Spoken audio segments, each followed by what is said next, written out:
Get cool stuff for what you were going to do anyway. Drink beer.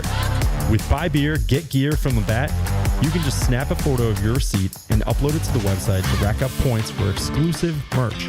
Get points for every purchase, whether you're grabbing a pint on draft, a case for a party, or a tall boy at the stadium. Any size, any product, anywhere you buy Labatt. Buy beer, get gear. Sign up now at rewards.labattusa.com. Radio. Now, stand back for your own safety. Steve, what's up? Congrats on the win. Thanks, Steve. Where Paulie at? Here we go. I'm checking out. I will respond to you, but I'm done for the week. I'm done. Steve is my favorite part of the show. How's that? I like that. Thank you. Thank you for saying that. Check for sound. Pleasure to be on there talking with Paulie, man. He's a good dude. I'm an idiot. I'll just shut up and let you talk. I was trying to help. And shout out to Tupac.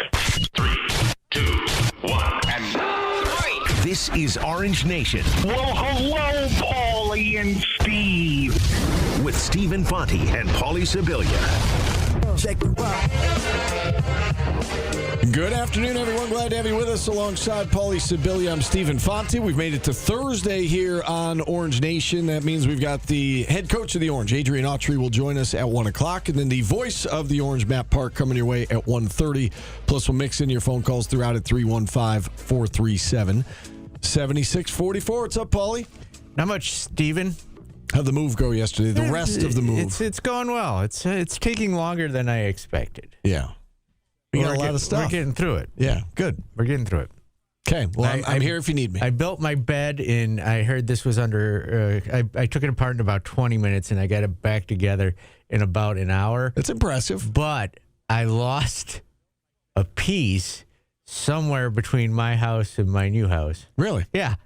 So I was like, oh well. In your where? But I'm also just one of those guys that just doesn't care. So, all right, how vital a piece is it? It's enough, but the bed is holding up. So that doesn't sound great. It holds my tiny little body and my dog's tiny little body. That's not convincing, Paul. No, it is. It'll work. It'll work. All right. I don't even want to know what's going on in the chat right now, so I'm not even going to look as we start our show today. So we talked a lot, obviously, yesterday. Mario and I and Tim. Not great. Not great. If you ever need a nap, you can just walk over to my new place. I'm afraid to lay down on top of the bed. It might collapse.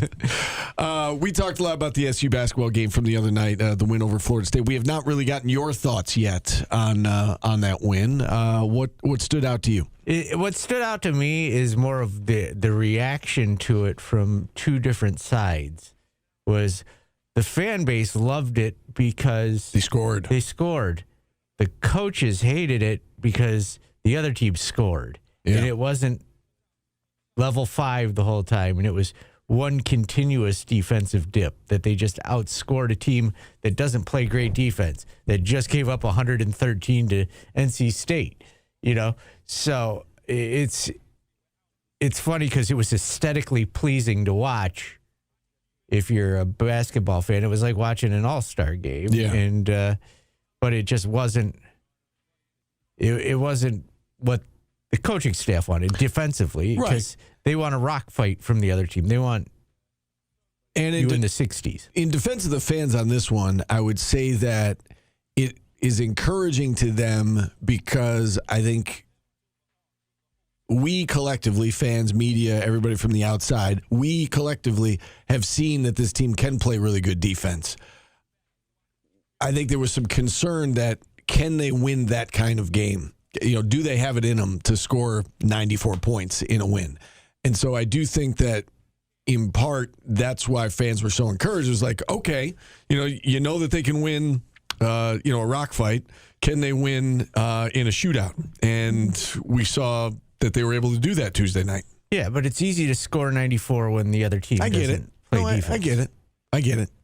When you were saying that, I had a flashback to Once Upon a Time, my favorite movie, Hoosiers when he says there's more to the game than scoring points. There's fundamentals in defense. The practice where they're not allowed to shoot. They're just dribbling around chairs and passing to each other. That's what I was thinking as you were saying that. Yeah, no, and like I say, enjoy wins. They don't come often. They just, it's funny the expectations from the two different sides. I mean, your offensive efficiency was through the roof. Yes, it was. We talked a little bit about this yesterday that, once again we saw, the opponent go on a run, and it was more self-inflicted than anything else. It was turnovers. It was allowing offensive rebounds. It wasn't so much that Florida State did the right things. It was that in spots SU did the wrong things, which again, this team is a work in progress, and they're getting better, but there are still things that they need to work on. And as we touched on yesterday, and we've said it before on the show, Paulie, that it's better to learn from a win than to learn from a loss. Right. It's just there's some head scratchers out there. The offensive rebounding allowed by Syracuse is crazy to me at some points. It's always at the most important time of games. And then, secondly, the turnovers that are just wildly dumb. Careless. Yeah. It's, Nate George throws a ball to where he thinks Cayenne's going to be, and there's nobody there. Betsy steps out of bounds. It's, that's got to tighten up. It does. Because you know what, Steve, you got to beat Duke, you got to beat North Carolina, you got to beat SMU, you got to beat, those legs. You can't do those. There's no margin of error for that against those teams. Right, because they're going to make you pay. Did you watch any basketball last night? It was a wild night in college basketball. Did you see the way SMU won? No, I did not have television until tonight. So so we actually had it on in the office. I was about to go on the air. We actually showed the play on the news because it was incredible. SMU was down 4 with 5 seconds to go against Virginia Tech. They score a bucket, cut it to 2. They foul. Virginia Tech misses. They get the rebound. They call timeout immediately. They have about 2 seconds to go. And Boopy Miller hits a half-court shot at the buzzer. Virginia Tech has lost 3 games in conference right now, and they've lost on a last-second 3 at Wake Forest. They lost on a last-second 3 at Stanford, and now they've lost on a half-court shot at the buzzer to SMU.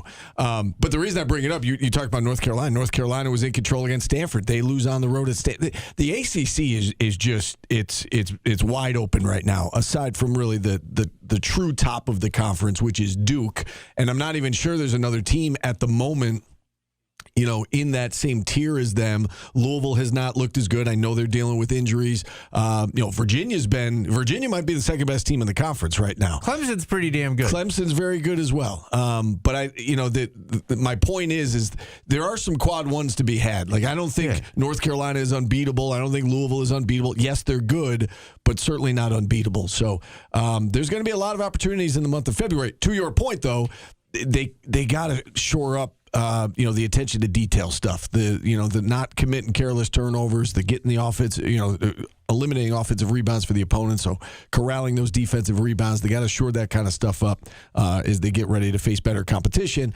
And they've got really one more of these tune-up games, and BC is not good. That's a game that they absolutely should win.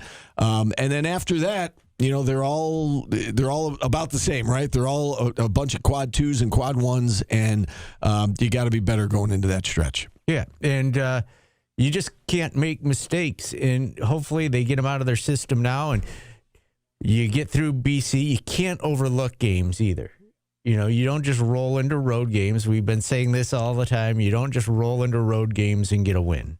And so you go to BC, you get that win, and then you're going to play a tough Virginia Tech team who's played everybody tough. They're good. I mean, they should have won that game last night. They are good. And that's going to be a team playing with some desperation and urgency. The fact that they've got 3 conference losses right now, and they should be, they're 2-3. They should be probably at least 4-1, if not 5-0 at this point. So, that's going to be a team that's coming here with a lot of urgency and desperation. Yeah, and so one game at a time, no dumb mistakes. Offense was fun. but you got to play defense. Defense wins championships. I heard that before, Steve. Yes, that is true. Offense puts people in the seats. Defense wins championships. So do backcourts. Yeah. I've heard that also. And the backcourt is what's turning the ball over. And yeah, I mean, stop.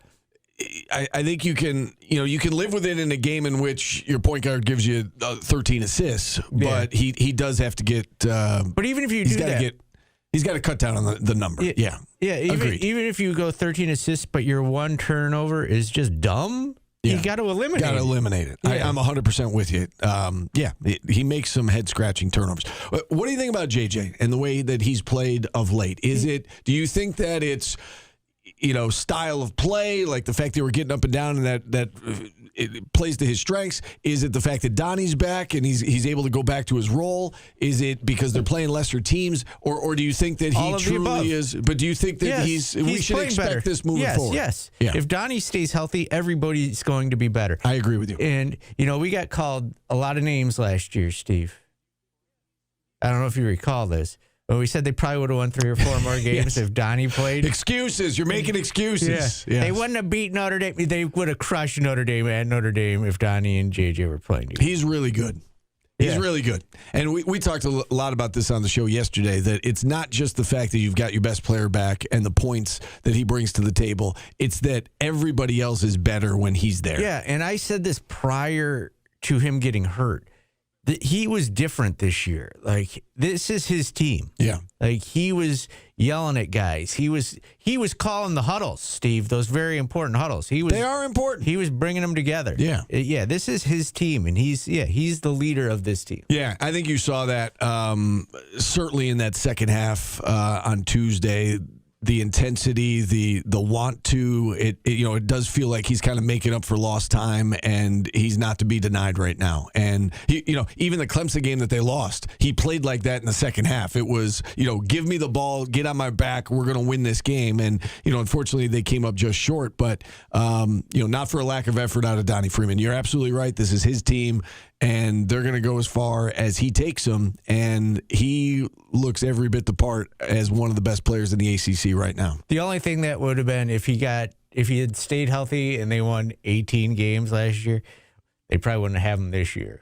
He'd probably be in the NBA. So let's enjoy him while we got him. Yeah, and we had Terrence Oglesby on yesterday, and he said, enjoy him while you got him, because he's probably, if they play well this year, it's going to be because of him, and he's going to be in the NBA next year. And it's certainly trending in that direction.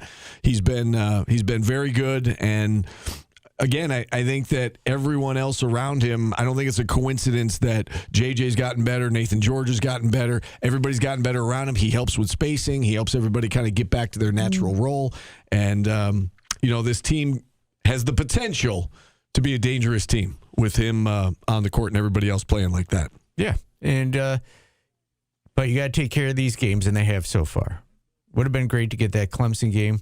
Clemson now ranked second in the ACC, so doesn't look as bad as it did. I mean, if you look at Houston, Clemson, and Hofstra, if they had gotten one of those, the resume looks completely different at the moment than it does right now. But it is what it is. They didn't win any of those 3, and now they've got their work cut out for them. But they're certainly moving closer and closer to the bubble. Yeah, and I love the bubble. I know you do. All right, that's our opening drive. It's brought to you by Burdick BMW of Cicero. We'll open up the phone lines the rest of hour number 1 at 315-437-7644. We've got Adrian Autry at 1 o'clock. We'll ask him about the health of J.J. Starling and Matt Park coming up at 1:30. We're just getting started here on a Thursday edition of Orange Nation. We're back after this on ESPN Radio. Catch the Syracuse basketball pregame prior to every game, built by IKEA. We are the pulse of the Orange. ESPN Radio 97.7 and 100.1. It's going to be a great year, especially Freeman right has never now won an at ACC McGuire Player of the Chrysler Week, Dodge Jeep Steve, Ram of so he's Syracuse not that during our good Start according to Something dispatches New of the sales league. event. Get here today and drive home in a new 2026 Jeep Compass Limited You might as for well only just not play. He's $265 not a that month. good. Heated seats, adaptive cruise control, 18-inch aluminum wheels, power liftgate, and more. For just $265 a month for 39 months. See us now at McGuire Chrysler Dodge Dodge Jeep Ram of Syracuse during our Start Something New sales event and drive your new Jeep Compass home today. McGuire Chrysler Dodge Jeep Ram of Syracuse, 959 Hiawatha Boulevard. McGuire Chrysler Dodge Jeep Ram of Syracuse.com. What? I think you get on the games. I feel like you get more FaceTime now on the. I had a girl text me. McGuire Chrysler Dodge Jeep Ram of Syracuse. Get yours today. Sorry, I had a girl text me the other day. I only date guys that sit at the scores. Spatch of the week. Sorry, I'm not perfect like you. I haven't won player of the week. What a stupid hate. No one's coming to my loft. Steve is allowed to poop there. That's it. Thank you.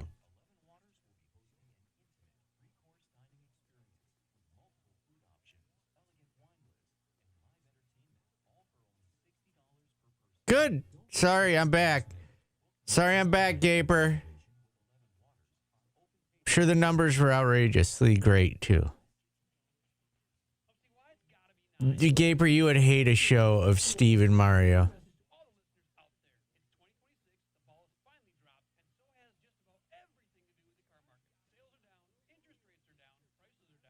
What Lego set? Did I miss something about a Lego set? I don't know what that means. Who's got a Lego set?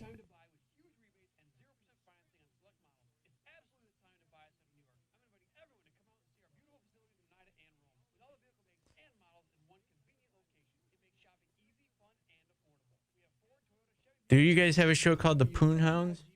Steve and Mario? Is that true? Because I'd like to be a guest. Sometimes WSYR Plus? Yeah, sometimes you got to throw a cock block into Poon Hounds. Who's got a Star Wars Legos?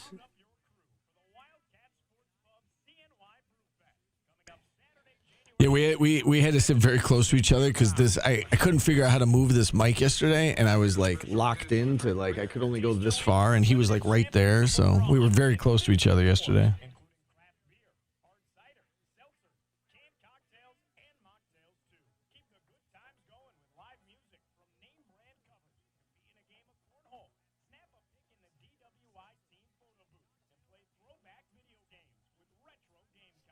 I open the bedroom door and say, and this is where the magic happens? That sounds like something I would actually say.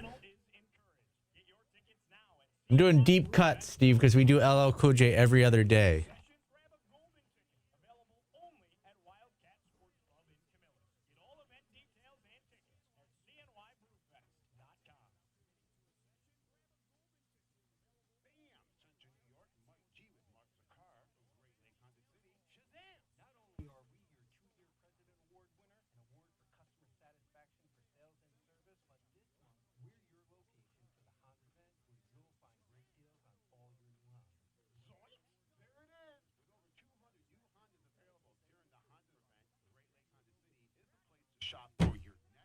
I think almost all these songs I could ask you, do you know what this song's about, Steve?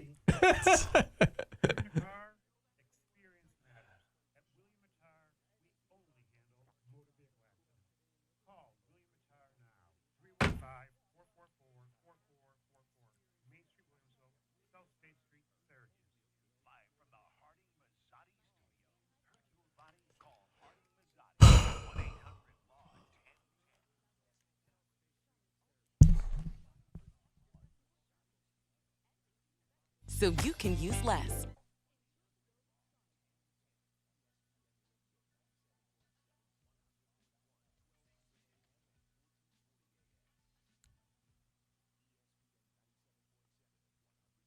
Ooh, yeah.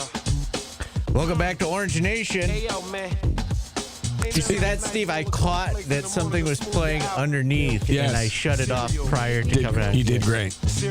I went a full count there. Didn't lose the perfect game. It might have been a delay of game though. There was an awkward pause for a few seconds. Milky Cereal by LL Cool J. You know what this song's about, Steve? Is that gonna be a reoccurring theme today? Yes. Yeah. Let's go to Scooter in Jamesville. Scooter, what's up? He has milky takes. Hey, listen, listen, I tell you, now with Timmy being a professor, and Steve, you still teach too, right? So I you're a do. professor too. So maybe we should change the name of the show to Nutty, and the Professors. How's that? We used to do Paulie and the Professor. Yes, when Paulie wasn't paying attention to interviews. Well, I think we just call them Nutty and the Professors. I think that'd be a great name of the show. A couple of things. Let's talk a little football. I was impressed with your guest, and I thought the same thing when you compared Indiana to Boise State. Kellen Moore's last year, if he had this format, might have done the same thing as Indiana because they were loaded. They had 3 first-round draft picks. They beat Georgia that year when they're in the Southeast Conference Championship on the road. I thought the same thing, but that format was only 2 teams, and they just had Alabama and LSU replay up. I was wondering if they had this format, a team like that would actually gone well. Buffalo, I think, Steve, I said this when I saw Denver as the 1 seed. I said, nobody's afraid of going into Denver. Denver's got to be the weakest 1 seed. When I saw Buffalo having a shot to play Denver, I said, isn't it ironic that maybe Buffalo's maybe worst team in 4 or 5 years might be going to the Super Bowl because of where they have to go through? And I thought the Jaguars were going to be tougher than Denver, and we'll find out. But no one's scared of Denver's defense, and Bo Nix is not going to scare me. I don't think he's going to go 80 yards in 13 seconds. And so this might be the year of Buffalo, just from the standpoint that this might be the weakest 1 seed I've seen in the AFC in years. Obviously, Kansas City's not there this year. And they're playing a day game, too, so you don't have that feeling at night games. In a kind of crazy stadium. Yeah, I hope you're right. I do hope you're right. And yeah, I know a lot of people have felt like whoever won that Jacksonville-Buffalo game was going to go to the Super Bowl. I hope they are right. It's, listen, it's going to be tough to win 3 games on the road to get there, but Steelers have done it. They got one. And yeah, I mean, I like their chances Saturday. I don't know if they're going to win or not. It's a toss-up, but I like their chances. They certainly have the edge in the quarterback, in the quarterback position. When you got your, people from the NFL goes, this thing is getting a little out of hand now. It's just not to push me, pull you. Even in the Buffalo game, and that play that they overruled a touchdown, the players now are grabbing the running back and pulling them. And I didn't think you could even do that. But this push me, pull you, tell me what a difference between a legal block in the back and then people trying to tackle a running back, and you see the lineman basically just pushing the defensive lineman in the back. Why isn't it a legal block in the back when you see that? Yeah, I mean, that's a good question. I'm not a fan of the tush push. But it is legal at the moment, and the Bills have a quarterback who can execute it and execute it well, as we saw with that 10-yard run last week on the tush push. I don't know what the league's going to decide to do moving forward. I know that they voted on it last year, and they decided to keep it in a close vote. But I'm not a fan of it, Paulie. I don't know about you, but it's part of the game right now, and you would much prefer to have a quarterback who can execute it than not. Yeah, they won't beat the Broncos. Okay. Just throwing that out there.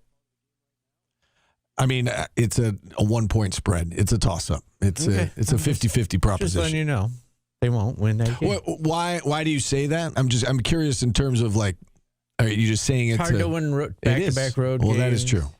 I am terrified of their defense and Bo Nix. Here's the interesting thing about the Broncos defense, right? Is that they're 8-1 at home. They've got good corners. I know. According to our chat. I know. The reason that I like the Bills passing game against the Broncos is that who do you focus on if you're the Broncos, right? Because they've got good corners. You've got a trash heap to worry about. That's kind of my point, is that you don't have a star to shut down. So wait, they're going to lull them into their best receiver with their bad receivers? No, but their best receiver right now is a tight end, right, in Dalton Kincaid. So, and I do think James Cook's going to have a big game. So I think they're going to run the ball a lot. I think they're going to use their tight ends. And the fact that the Broncos have corners that can shut down receivers, okay, that's fine. That's not the strength of the Bills. So you're going to shut down something that is not their strength. Run the ball with James Cook. hit your tight ends in Knox and Kincaid, and hopefully you do enough to get the job done. Okay. So we'll see. We'll see. You know what I'm going to do? I'm going to have a rooting interest in a game for the first time in my life. Look at me go. I'm going to try and be a normal human and have a rooting interest. And who are you rooting for, Paul? I don't know. I'm not going to say it. Oh, I know who you're rooting for. You. Everybody listening to this show knows who you're rooting for. I want you to win, Steve. No, you don't. I want you to be happy. No, you don't. Win it for Grandma Lou, right? Yeah. I want Grandma to be happy. Yes, me too. But we all know you're rooting for the Broncos. You're rooting for pain for me. You are. Not pain. No, it's not pain if your favorite team loses. Okay, you know what I mean. It's a little disappointing. It's a little. It's more than a little disappointing. Really? If they don't win the Super Bowl, yeah, they got to get one. They got to get one. Are you a little more than a little disappointed when the Padres are knocked out? No, stop. It hurts for like an hour. Okay, and then you move on. It's sports, guys. If it takes more than an hour to get over, it took me like a week to get over the 13 seconds with the Chiefs. Really? It did, yeah. I was watching TikTok videos of Packers fans after the Bears games, and people literally break their TVs. Yeah, that I don't understand. Like I'm not angry, but it's like you're it shouldn't affect you that much. I know it's our job, and that passion keeps us going. But you don't break your TVs.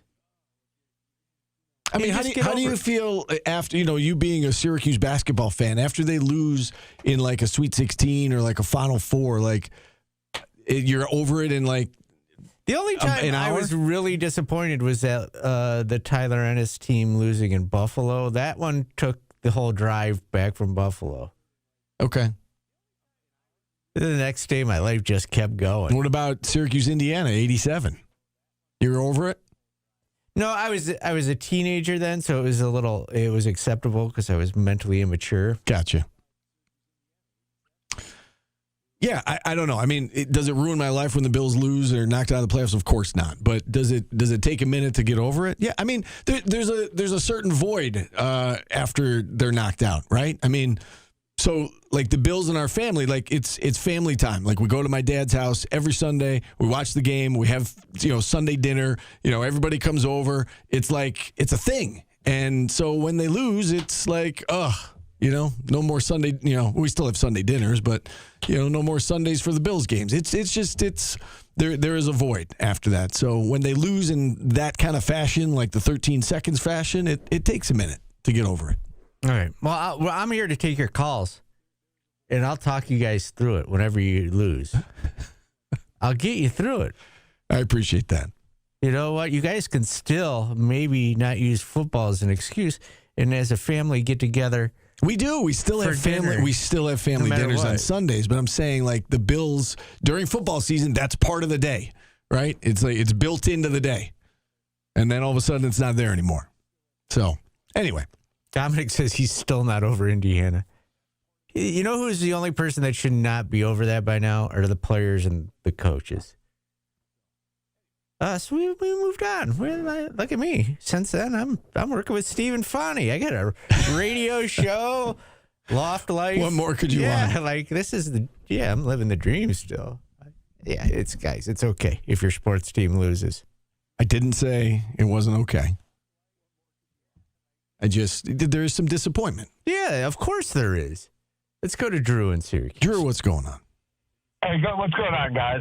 As always, I enjoy talking to you. Steve, I don't know how you put up with him. He talks out the side of his mouth all the time because all day yesterday he was... I wasn't even here yesterday. I'm not mad at Pittsburgh losing, but all day we heard about Pittsburgh losing. And... Listen, Steve, let him fire you. I would let him fire you for how he treats you sometimes. I love you guys, but have a great day. Thanks, Drew. I did You as not well. talk about the Steelers losing that much. I said I went to bed before the game was over. I was over that one before it was over. No, you didn't. You didn't go to bed before the game was over. We were texting, and then we were texting after midnight. I shut the game off, and I got in bed, Steve. Right. I went to bed. I think you're all talk. I think you talk a good game. I cried myself to sleep. I didn't say that. I didn't say you cried, but I think you talk a good game that, it doesn't matter to me. I think it matters. I think it matters a little bit more than you say it matters. That's my feeling. I'll never know if I'm right or wrong, but that's my feeling. No. I genuinely feel bad for you when the Padres are knocked out. I do. Okay, that's fine. That's it. You're a better person than me when it comes to that. Yes, I get that. All right. Well, hopefully we won't have to experience this. Do you know what it also this might same be conversation on Monday? Because I don't bet on the games. Also, might be part of it.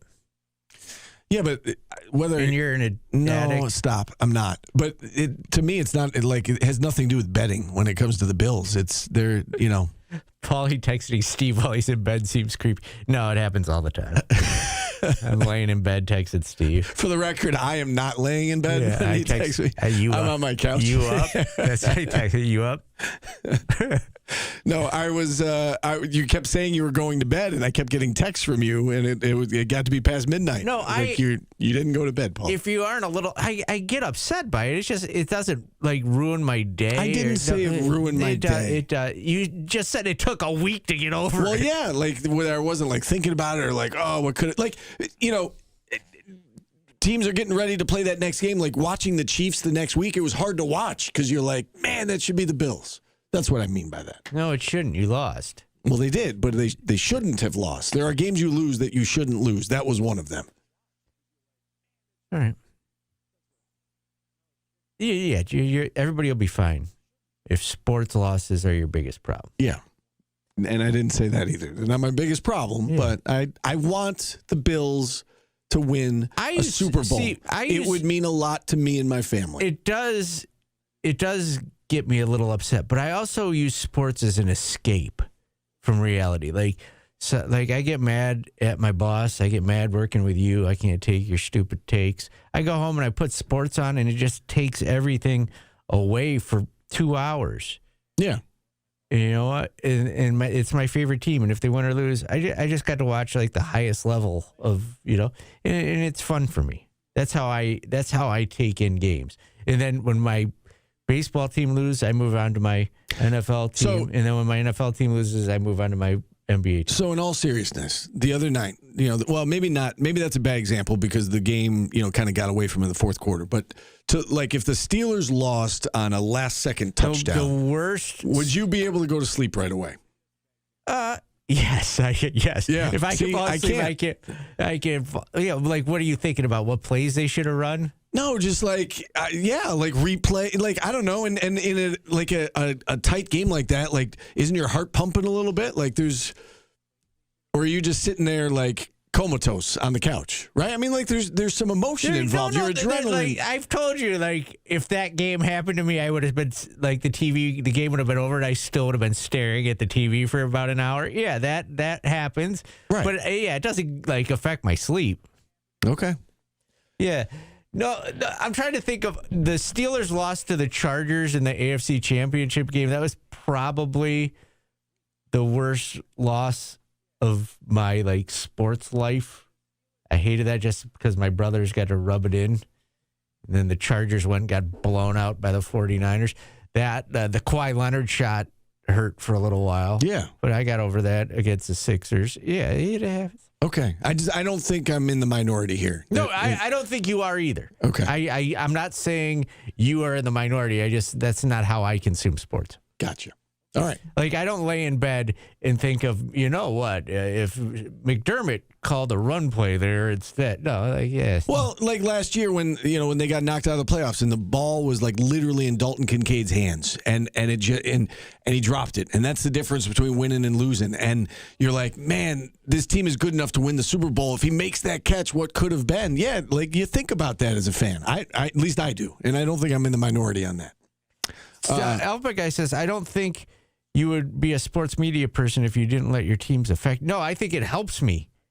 I think it helps me that I don't get that invested. Like I could take a step back and go like, okay, they could probably, So that's that's the one. Like the Bills are the one team that I allow myself to do that with. We've talked about this on the show before. It's like I am a fan of the Bills. Yeah, and I like the SU thing. Like I allow myself to step back and look and say, okay, the offense looks bad. The offense looks good. They could have won these games with Donnie. That type of stuff. Right, because we have to analyze it. We can't be fans of it. Let's go to Dom in North Carolina. Dom, what's up? Hey guys. So just to clarify what I put in the text in the chat, I mean, I really am over the Indiana thing, but I wasn't for a really long time. It was my first taste of Syracuse sports. How old are you? My mom's family. I was in the 7th grade. Yeah, yes, that's acceptable for a 7th grade. Right. And all my family, besides my mom grew up in Syracuse, and it was a big deal in my house. And like calling my grandmother, like it was a big deal to me, and we were just all shocked that they lost to Indiana, because my mom was like, "This is the best team that Syracuse has had in years," and it was I couldn't believe they lost. Like, it was just shocked. But like I used to be a Jets fan. I'll explain the used to be. I wasn't upset that they lost, like sad or depressed. I was angry that I was let myself watch that hot garbage for 3 hours. So that is why I'm no longer a Jets fan, because I can't let it. Like, I don't have room for that much negativity in my life being a Jets fan. They're that awful. So I just stopped. And I think that if you're letting sports really affect you that much, maybe you shouldn't be watching. Not you, Steve. I'm just saying in general. Yeah, no, for sure. Steve has to. He gets paid to watch. And I'll be honest with you. During the 20 years when the Bills were bad, it was disappointing on Sundays, and I would be like, yeah, that's 3 hours of my life I'm not going to get back. I was over it a second later, right? It's the fact that we talk about this, Ted Lasso, it's the hope that kills you. Yeah. They're good now. You feel like they're, on the verge, as we joke about in the show. It's harder to take the losses now than it was 20 years ago. In the playoffs, it stings more. Yeah, absolutely. It does. That's normal. It's just don't break your TV. Don't throw your remote. Don't do weird things. Yeah. You don't lay in bed. Don't let it keep you up at night. Don't lay in bed and be like, oh, man, we should have run a counter on that play. No, but I mean, the way that they've lost in recent years, it's been like, a 4th and 1 tush push where they're stopped by an inch, or Kincaid dropping the ball, or 13 seconds with the Chiefs. They've found heartbreaking ways to lose. Yeah. Okay. Paulie, you lost it when Syracuse football got throttled by Notre Dame. Yeah, that was an all-time humiliation, and that was unacceptable to me. Like, there are outliers. 70 to what? 7? Yeah, that's an outlier. And that can get you angry. I'd not break your TV angry, but you're allowed to lose some sleep over angry. No. You're allowed to sternly say that is completely unacceptable. All right, phone lines remain open, 315-437-7644. We're going to take a time out here. We're back after this on ESPN Radio. I was laughing at Supercat's line. Steve munches on a roll from his pocket and all is right. You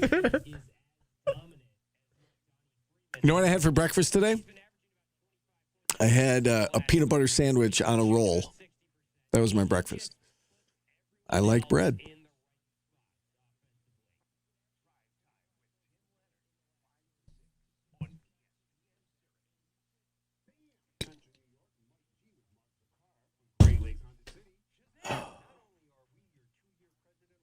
I just emotionally detached because I'm used to disappointment. No, I'm not. I'm not. I don't.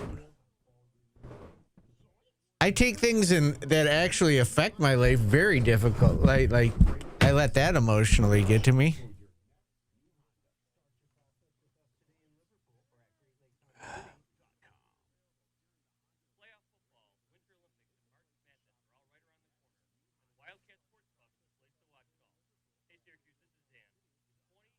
I sometimes, if there's peanut butter in the house, will eat a spoonful.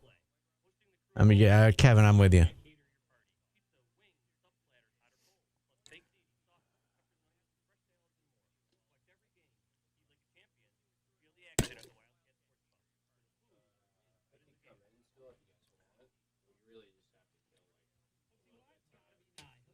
I mean, I think we can mention Harbaugh. I mean, the portal is kind of interesting. What was the thing you just sent us? Oh yeah, I saw this. How about Patino's GM getting busted for embezzlement? Yeah, we should hire that guy who just seems to have the worst luck with all of his assistants and his GMs getting arrested. I would say we're going to be back in 10 minutes. You guys still all on that bandwagon? Should have hired him. Yeah, because we'd have an embezzlement scandal going on right now. I mean, we can bang through some of these, like some quick hitters here. And then if we have more time. And when did the Gill thing go official? Last night.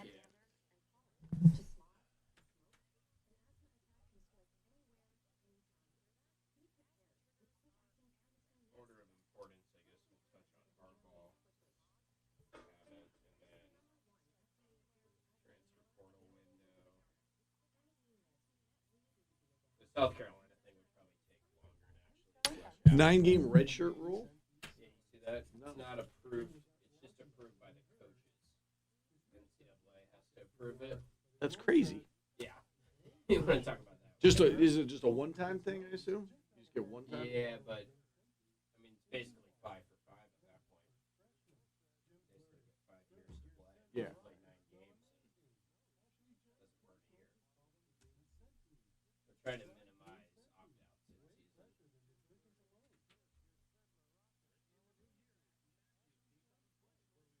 Any thoughts on the new special teams coordinator?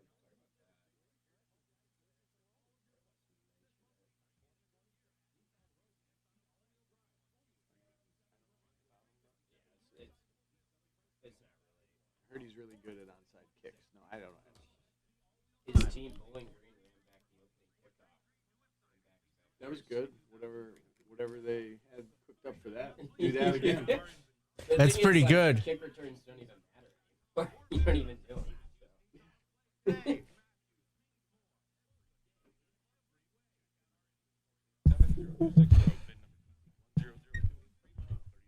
That was good. I'm a proponent of that. Yeah. I feel stupid sitting in this room now. Oh, yeah, you're not a professor?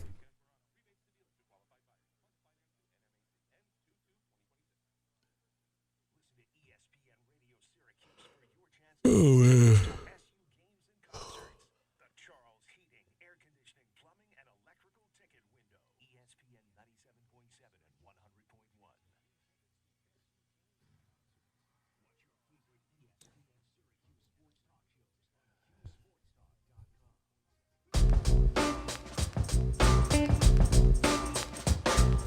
LL Cool J is our artist of the day. Eat 'em up, L. I'm doing deep cuts, Steve. We waited an extra day, but it's worth the wait Oh, yeah, to get it's LL great. for us. This is great. Did you lose sleep over that? No, I didn't. What's the most disappointing loss of your favorite team ever, Tim Leonard? I guess the Patriots losing to the Giants when they had the perfect season. Oh, yeah. That was a crusher. catch.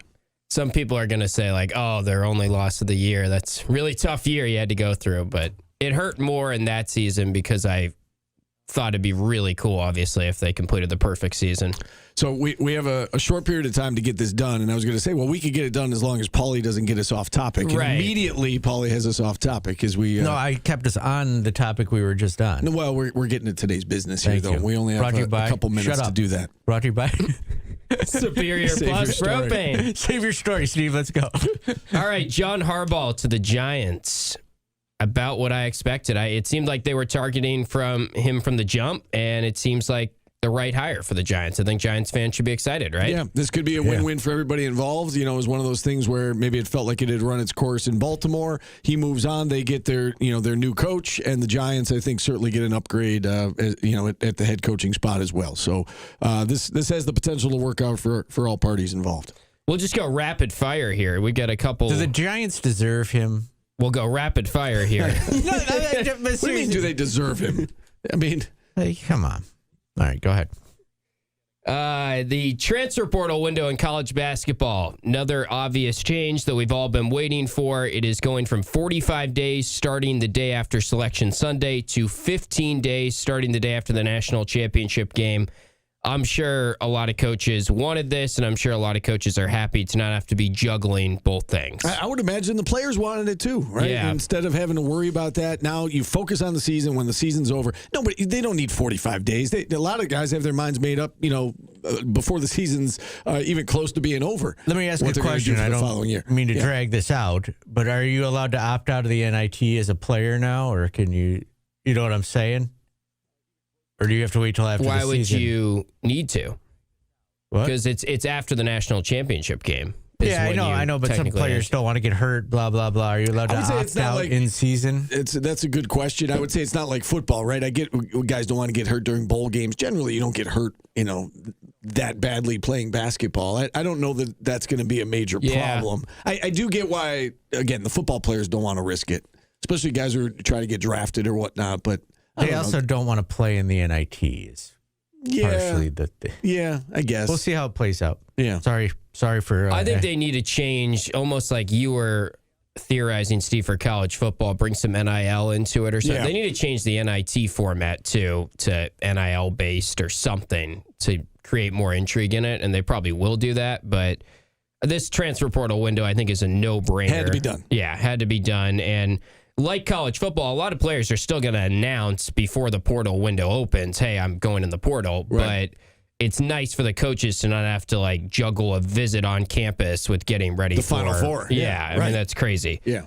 The college football coaches have approved a change. It's still waiting for approval from the NCAA, but they want a 9-game redshirt rule. Right now it is 4 games in college football to keep your redshirt.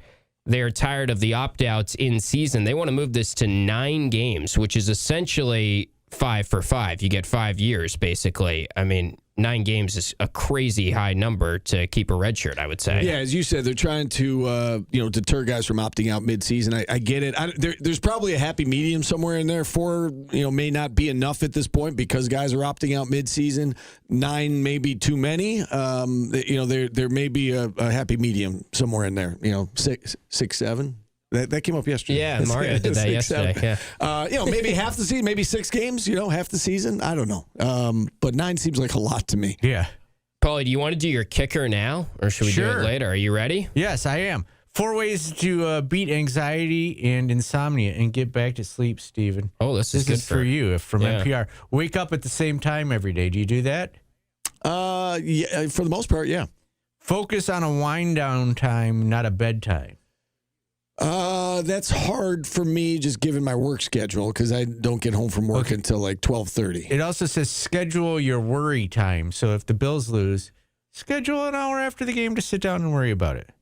These are all good things if you have free time. Yeah. I don't think Steve really has that. Be mindful when tracking sleeping. So you just go to bed and, stay awake. Don't have the lights of your screens on. Right. No, I know that's a big thing. Again, it's hard for me because I'm in that situation where I'm on the air and doing the sportscast or whatever. There's a certain amount of adrenaline. You guys know this from being on the air, and it's hard to come down from that. So you get home. I have 2 choices. I can either go right to bed, but I can't fall asleep because I need that wind down time. And at 12:30, what are you doing to wind down? You're probably going to turn on Jimmy Kimmel or something, and that's screen time. Read a book. Okay. That exact same thing happened to me on Tuesday night after the postgame show. And I was up at 6:30 that day for my first class, which is 8 a.m. And then I was like, I'm definitely going to pass out right after the game. And you get home and you're wired. I was up for a ton of time, but I'm still just not ready to fall asleep for some reason. Yep, I get it. I sometimes get jealous of my dog, too, because we'll get in bed and she'll just fall asleep. Yeah. It's a good life. I'll hear snoring coming from under the blanket. And I'll be like, I can't get to sleep. This isn't fair. You nudge her? Make her stay up. No, I actually like my dog. I don't wish anything bad on her. I allow her. Who's her favorite team? What? Who's her favorite team? All of the same as mine. Oh, okay. All right. Let's hit a timeout. We'll check in on the market next. Adrian Autry joins us at 1 o'clock. Back after this on ESPN Radio. Have you tried the weed, Steve? That's a good question. Have you tried the edibles or anything? I mean, I've tried a lot of things. I mean, I've tried melatonin. He doesn't want to say it. I've not tried that. But yes, I've tried various, heroin? Sleep aids. Melatonin. Yeah. All this stuff. Why don't you try weed? It's illegal now. Like what is it? Valerian root. There's a supplement. My doctor told me to try valerian root. It smells like a boiled butthole. It smells so bad. How did you even? It's just a pill. Yeah. Did you smell the bottle? I wasn't smelling the pill. I was just. No, when you open the bottle of pills, yeah, there is an odor to it. You're right. I was in college. I was like bad. Like it wasn't like insomnia. I just couldn't fall asleep. And you remember Jonathan Hoppy? Yeah. He was my roommate. One night we were like looking up because we were both struggling with it. We were looking up like 10 things, like basically what Paul just said, like 10 things to do to fall asleep. And we'll call it like number 2 was like, don't think about your ex-girlfriend or like think about your past that like you shouldn't be thinking about. Yeah, like Bill's losses. You shouldn't lay in bed thinking about Bill's losses. And then like number 6 was like, think about the things that make you happy. And I was like, well, I thought I wasn't supposed to think about my ex-girlfriend. Have you tried Hims or any boner pills? That's a good question, LA Orange. Have Kim choke you out. That's a good one. Put you in a sleeper hold. Bedtime for Stevens. Just choke you out. Kill the mic for 1 second.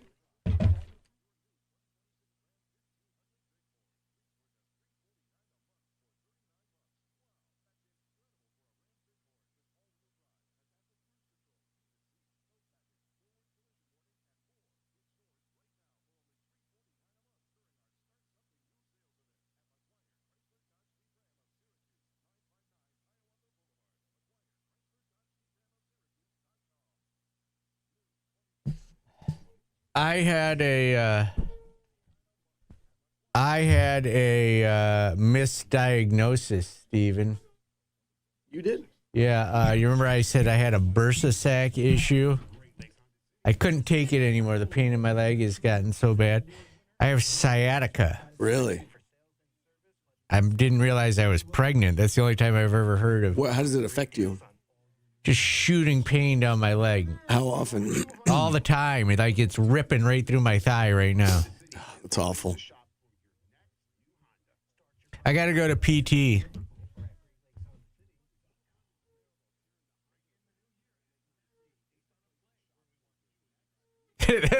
That is exactly what Steve said to me. If you ever ask me if I took a boner pill, I'll kill you on screen.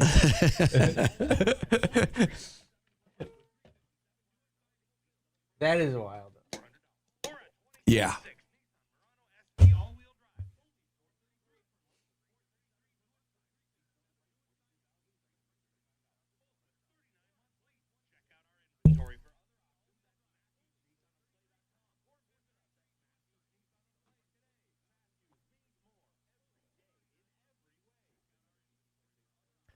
They thought it was my bursa sac, but it wasn't. I got a scan done, and there's.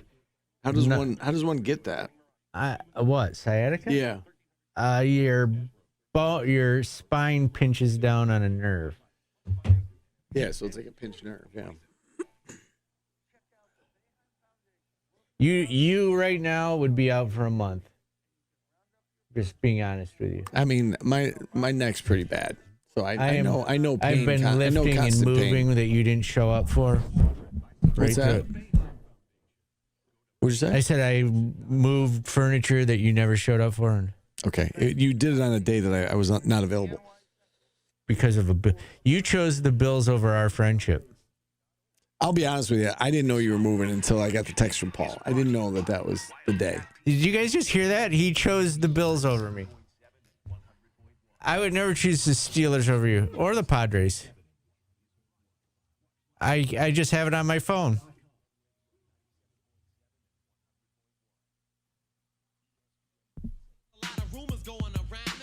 Dear Yvette from LL Cool J. All right, let's check in on the market. Let's bring in Bill from Lee Baldwin and Company. Bill, how you doing today? Pretty good, and the markets are doing well as well. They got the Dow up 400 points and the NASDAQ up 186, so everything's working today. Plenty of diamonds. We're going to go with another chip company, Taiwan Semiconductor, up over 4% as they say chip and AI demand remains strong, lifting that whole sector.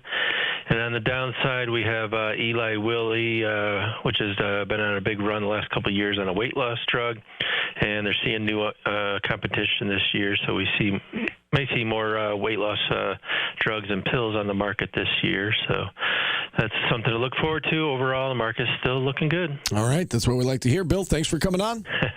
Thank you. All the diamonds, none of the dogs. Be sure to visit LeeBaldwin.com. Do you know what else is looking good, Steve? The Wildcat Sports Pub CNY Brewfest is looking good. They have IPA there, Steve. Yes. Your favorite. Yes, we talked about that yesterday. You want to go with me? Want to go to Brewfest with me? Because you just made a harsh statement to me during the commercial break. What did I say? What did you say? You said I could not help you move because the Bills were playing. So you literally chose the Bills over me. No. I said I couldn't help you move because I was busy. I didn't say anything about the Bills. What were you doing? I was watching the Bills game, but I didn't say that was the reason. I said I was busy. I didn't know you were moving until I got the text from Paul, and it was already like late in the day. Like it was after the game, or maybe the game was almost over. I forget exactly when it came in. But I thought we were moving this weekend. I've told you this 12 times. I thought it was this weekend. Well, I still have a few things in the house that I need to get out. And so. I am available to you. Okay. Just not at 4:30 on Saturday. Okay. Can you do it? You. Can you do it outside of that from 4:30 to 7:30 on Saturday? Yes. I'm busy. Hey, Ellie Orange has a great point. We all knew Paul's moving date. I knew the move-in date was the 15th. I talked about Today this is the move 15th. more than the Padres. I thought that you were going to move in this coming weekend. I thought that 15th was the first day you had access to the new apartment and that you were going to move your stuff this weekend. I was wrong. All right, we'll take a time out. We'll come back. We'll talk to Coach Autry. He's on the heater right now, Steve. 3 in a row. Yeah. 3 in a row. So we'll talk to him, get the vibes of the team. You know, we'll ask him. Like, he seemed a little disappointed. I spoke to him right after the game. He seemed a little disappointed after a win. Yeah. And that's a good thing, right? To have things to work on coming out of a win. And this team's a work in progress, but they're moving in the right direction. A lot of encouraging signs. We'll talk with Adrian Autry next on ESPN Radio. What would your IPA name be called? Parking's fine. I just park here and walk.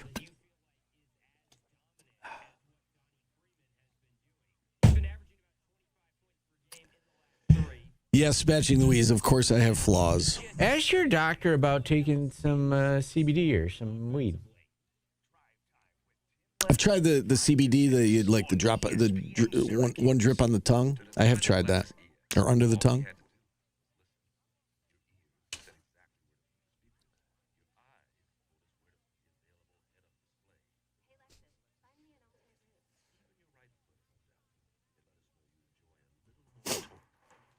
Yeah, I'll fix that. Thank you. I can't find it. Everybody keeps telling me that Fran Brown thing is, and I can't find it in the system.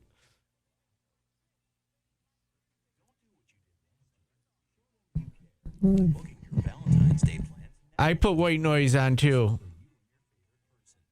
Same. I actually put the sound of a fireplace crackling. So when I'm texting you, I'm in my underwear laying next to a fire. I don't want to know this. I don't want to know this. I'm next to a fire on a bearskin rug. You have problems.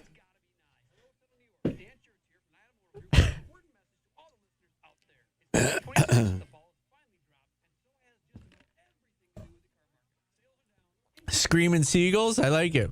That's your IPA. That's funny.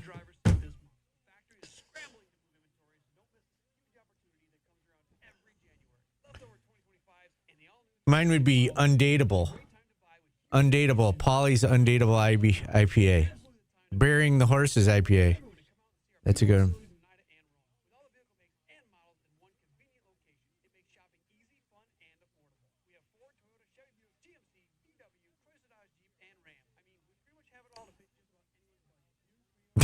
Dead horse IPA. DJ half birthday IPA would be fun.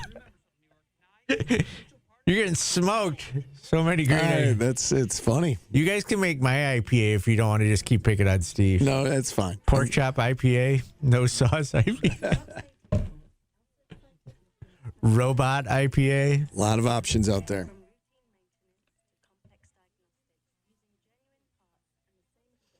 Mine will just be asshole IPA. That video came up on my my Facebook memories the other day of me burning my buddy doll in the backyard. Rubby Roo Light. Lonely Nights IPA. That's funny, Gamer. Oswego County Mutual, right? Yes. Stinky Bird IPA.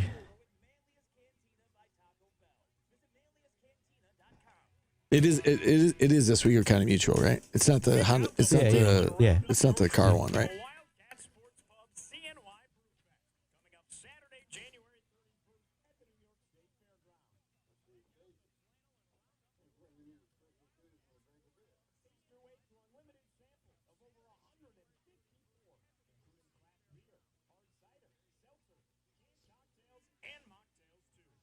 Have you thought about maybe having a St. Ides before bed?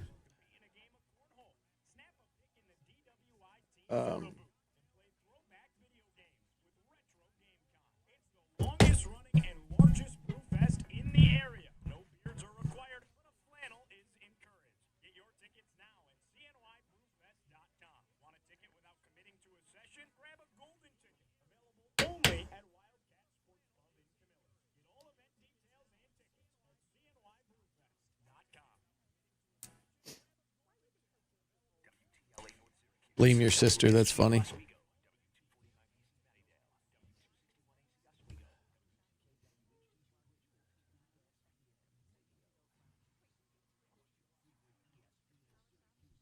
So, wide right.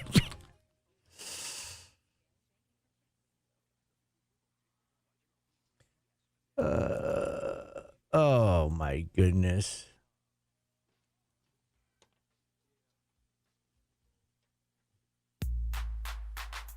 Welcome back to Orange Nation. Artist of the day, LL Cool J. Jack the Ripper, Steve. This isn't really a deep cut. This is a great jam, right? That was definitely delay of game. Long pause. Coming back. This song is awesome. We are driving into our second hour. It's brought to you by Burdick BMW of Cicero. And Coach Autry and I are about the same age. This is probably right in his wheelhouse, too. For Coach, you an LL Cool J fan, at least back in the day? Yes, sir. For sure. I'm back. Absolutely, right? Rocking bells. Yeah. I thought Coach would like LL. So LL Cool J is our artist of the day here. We've got Adrian Autry with us, brought to you every week by Oswego County Mutual. And Coach, 3 wins in a row now. Some encouraging signs. This team seems to be playing well and moving in the right direction. And it coincides, of course, with the return of Donnie Freeman. Let's start there. And can you just speak to, I guess, what he has meant to this team since his return? And it doesn't seem like a coincidence to us that, you guys are playing a lot better with your best player on the floor. Yeah, Donnie is a big part of what we do. I think, I think everything that, that we need to get better at, adding him, whether it's spacing, whether it's rebounding, whether it's free throw shooting, he's very good in all those categories. And I think it just really, that's what we were kind of missing for a while, but I was very proud that, the guys, we still found ways to win and get better. And the same token, now adding a guy that can answer a lot of those situations that we were kind of struggling in. And I think it just helps. Coach, after the game the other night, you did seem as happy as, we would have expected after a win. What was making you upset about that game against Florida State? Well, I felt like our defensive intensity was not there. Again, Florida State is a very good offensive team, and we knew that we were challenged, but I just thought our defensive intensity, our attention to detail was not there.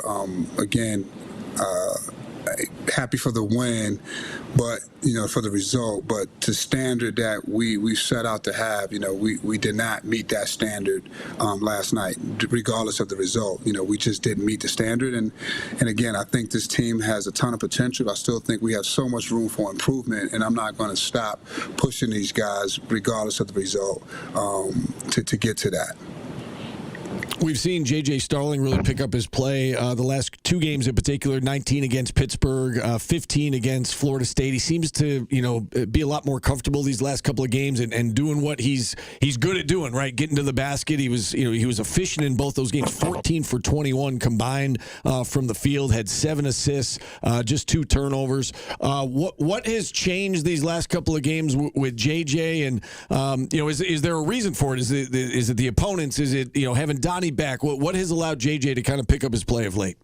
Well, I thought JJ played a really good game against Georgia Tech. Statistically, would not say so, but I thought he played the right way. He's been playing really good basketball, and as we all know, it's a game of makes and misses sometimes. But I mean, what we're looking at is him taking the shots that he needs to take, and again, he's been doing that, impacting the ball on the other side, and making plays for teammates. So again, just really rounding out his game. And I've said this time and time again. Everyone says, "Oh, he had a good game," and they base it on points, right? And again, I get that, but JJ is a really all-around basketball player, and I don't think people really appreciate or understand that. And I'm going to keep saying that. You can't judge his importance of our team based on points this year, right? Like, it's going to be games where he will be the high scorer, but it's going to be games where he may be the second lead scorer, but he may lead us in assists or rebounds, steals, leadership, all of those things. And I think he's, again, the Georgia Tech game, even though it statistically didn't look good, I thought he still played a really good game. Coach, you've been able to knock down some threes the past couple games, and is that due to Donnie being on the floor and the spacing, or are you getting the same shots and they're just falling?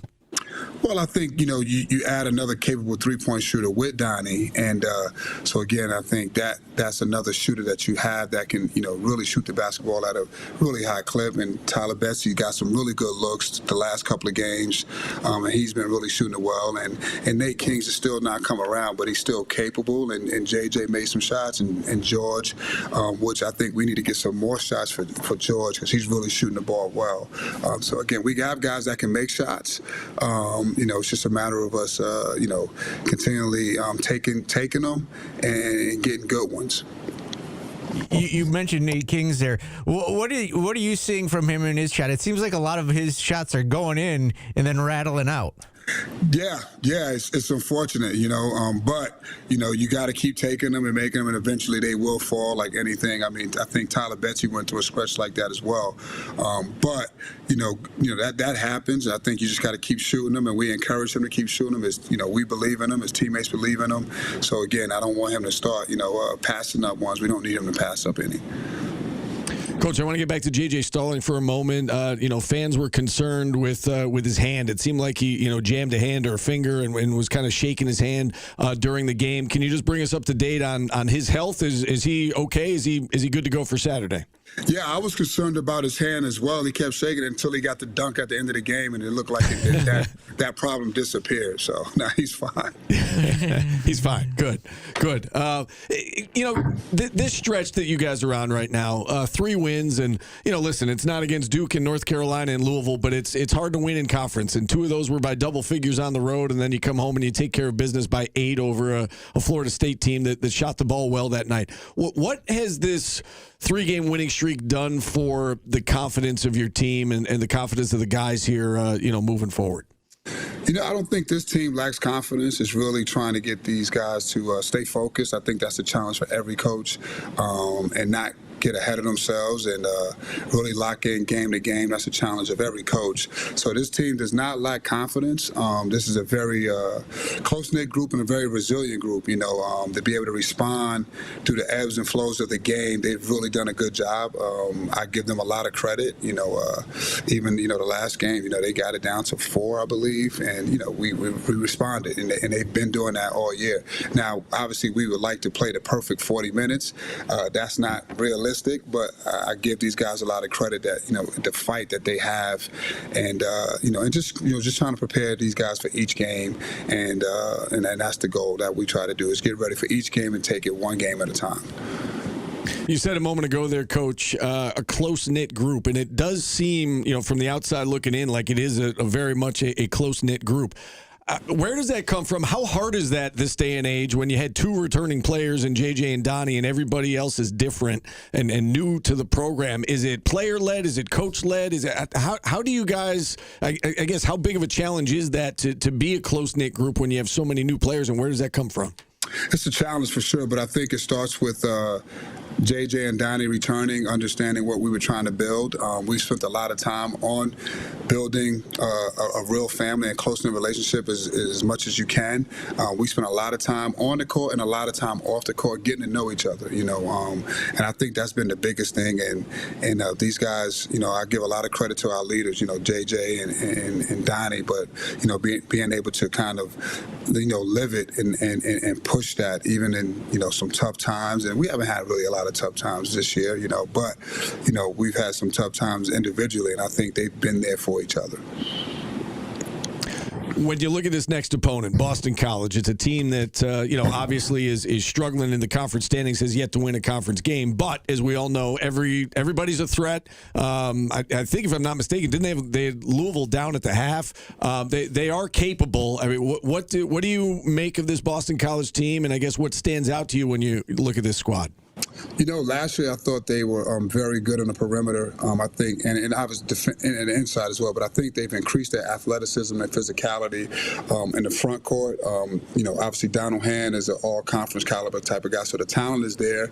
And even though the record doesn't look the way you would think it should, they've been close. They've battled every game. I mean, the Louisville game, I think they didn't lose that game until probably the last 3 or 4 minutes. Georgia Tech on the road. So, again, very good team, very capable, physical team. His teams are always physical. They defend, one of the better defensive number teams in our conference, regardless of their record. So that lets you know, they can stop people. And then on the other end, offensively, they got some good pieces. So this is always going to be a hard game for us. I don't know how much you had a chance to watch some college basketball last night or ACC basketball. I'm sure you're busy doing other things, but SMU wins on a half-court shot. Stanford comes back late and hits a couple of big threes and knocks off North Carolina. It seems like there is so much parity in the conference right now and so many teams that are in the mix for an NCAA tournament bid. I just wanted to get your thoughts on the conference as a whole this year, because that's been a narrative right around the country that the ACC's down, the ACC's down the last 3, 4, 5 years. Not this year. ACC's not down this year. No, it's not down at all. Obviously, all the indications were there. The way we performed in a non-conference. Every, the challenge, the SEC challenge. We responded. So this conference is back and it's loaded.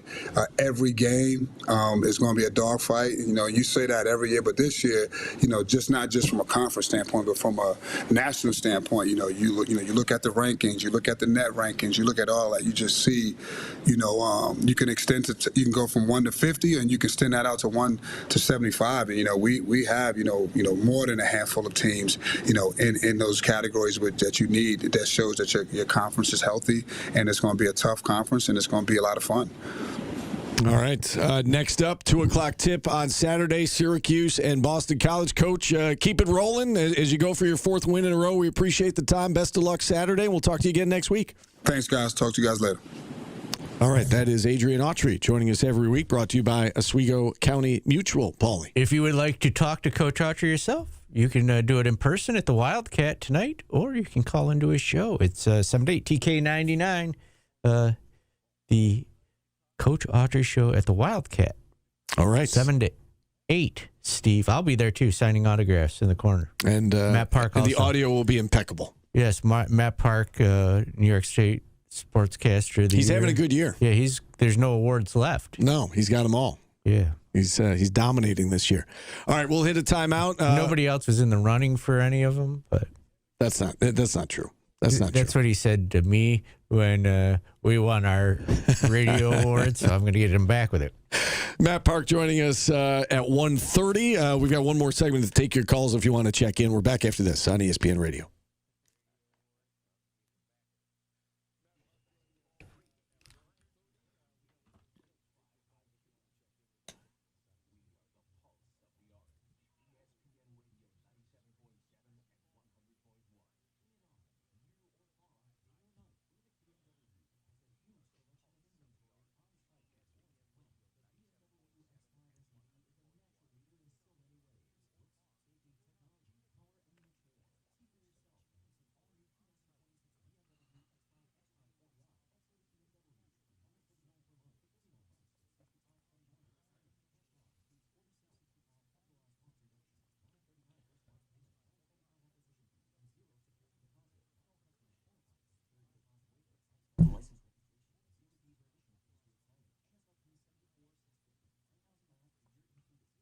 What you doing, Steve?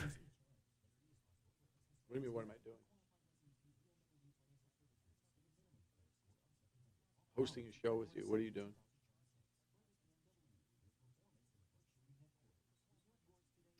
Yeah, Kevin, I'm on my laptop reading the chat. That's what I'm doing on my laptop. That's where I see what you guys are saying. So I was scrolling back through the chat. What are you doing, Paulie? Somebody is saying he's in an Uber listening to our show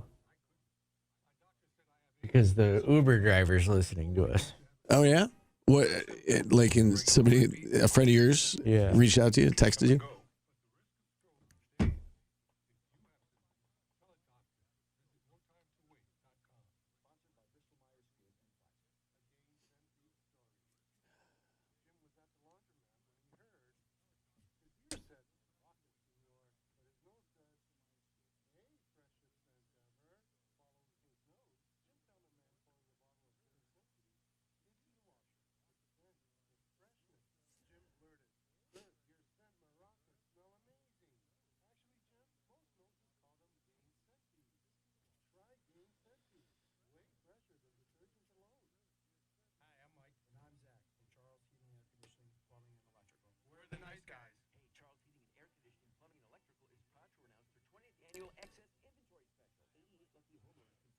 What makes a home win a quad one? What does your net have to be?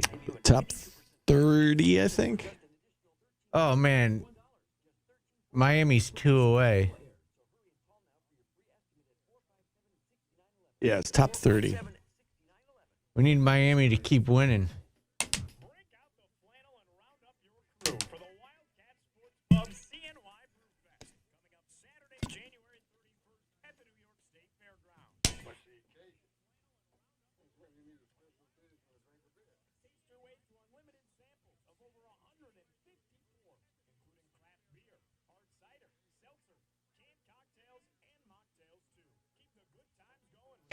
Is Duke a quad one win? Seeing that they're third in the net ranking and it's away, is that a quad one? As long as they keep winning, it'll stay a quad one.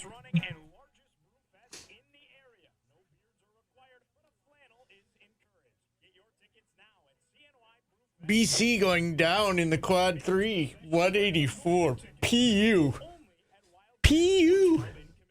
I wonder, like just out of curiosity, like if Cam Boozer went down, like what is Duke? You know, like they're still good, but are they the best team in the conference without Cam Boozer? Probably not.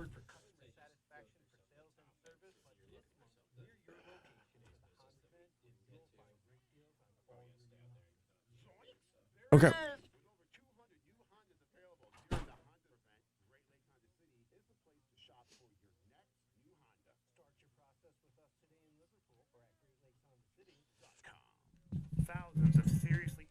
Yeah, Cam's the real deal, though, man. He's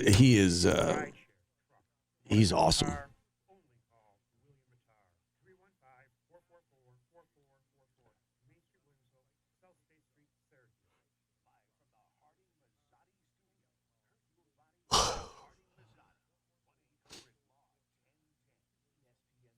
What do you want to talk about?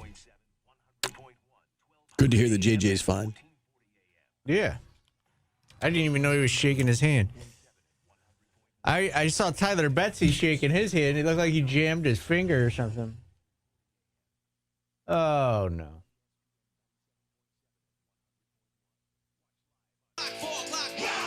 Go Cut Creator Go, Steve. You remember this one?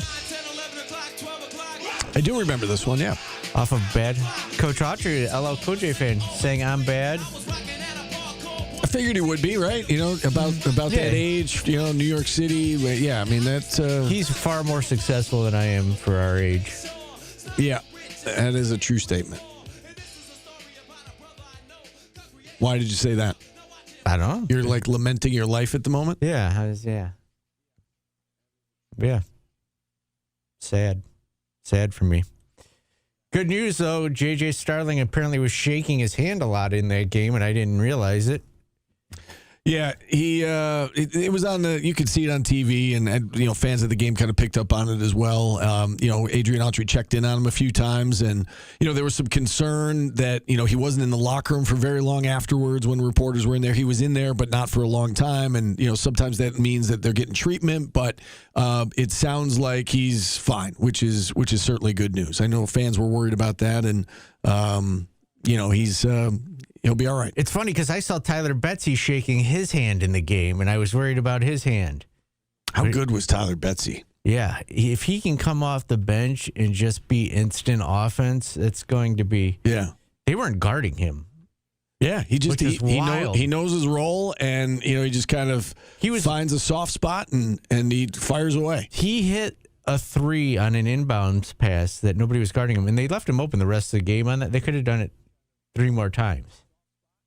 Yeah, bold strategy when a guy's going 6 for 8. But yeah, he was a difference maker. He was, you know, certainly one of the unsung heroes. You know, and listen, I don't think we can overstate the importance of having Donnie back and what he's allowed the other guys to do. Everybody kind of going back into their natural roles. It helps with spacing. I think there is a confidence with him on the court with this team that, you know, they feel like they are whole right now. And you know, we'll see what the month of February looks like. But, you know, this team we've seen the last 3-4 games, and yeah, I'll throw the Clemson game in there. They didn't play well in the first half, but I'll throw the Clemson game in there. Clemson is good. And, you know, the team we've seen the last 4 games with Donnie back on the court, this team should win a lot of games. Unfortunately, they didn't play the whole game against Clemson great. Yeah. But I was saying to Tim before the show, and it makes me sound kind of like a hypocrite, but they probably played better in the second half of the Clemson game than they did against Florida State. Maybe, you know, maybe not as fluid offensively. It was a good half. Yeah, but they were getting wide open shots against Florida State. Look, if JJ plays the way he does, Donnie plays the way he does, Kyle plays the way he does, Betsy keeps going what he's doing, and you mix in Nate Kings, who, if he starts hitting shots, this team's going to be fun to watch. Yeah. Yeah, and I mean, the thing with Kings, too, is, you know, if he's not making shots, you do have some flexibility there, right? You've got Tyler Betsy you can bring in off the bench. Sadiq White did some good things the other night, you know, outside of the technical foul, which, you know, again, it was a soft technical foul, but that can't happen. He's had 2 of those now in key spots this year. What do you... I have never heard the ref say what the player said. He came over and told Coach Autry right in our crowd mic, and it was, according to the ref, he said, "I got the effing ball." Yeah, right. And you can almost see him. You could see him mouth it. They showed a replay on the broadcast, and there was a slow mo, and you don't have to be a lip reader to know what he said. Shouldn't say it on the court, but should you get a warning on that one? Probably. Yeah. Maybe the ref already did. You know, is it possible the ref already warned him about something? It could be. Say like, keep your mouth shut. But type of like thing. Red goes, "What do you do?" And he's ask him what he said. Ask him what he said. It was really a weird situation. Yeah. Well, he obviously felt like he was getting shown up. But, yeah, I'm with you. Probably should have gotten a warning on that one. And that's why I go back to the one he got against Hofstra, and I think that the referee showed restraint initially. I think he probably should have got teed up right after the dunk, but it came like 10, 15 seconds later after he kept going.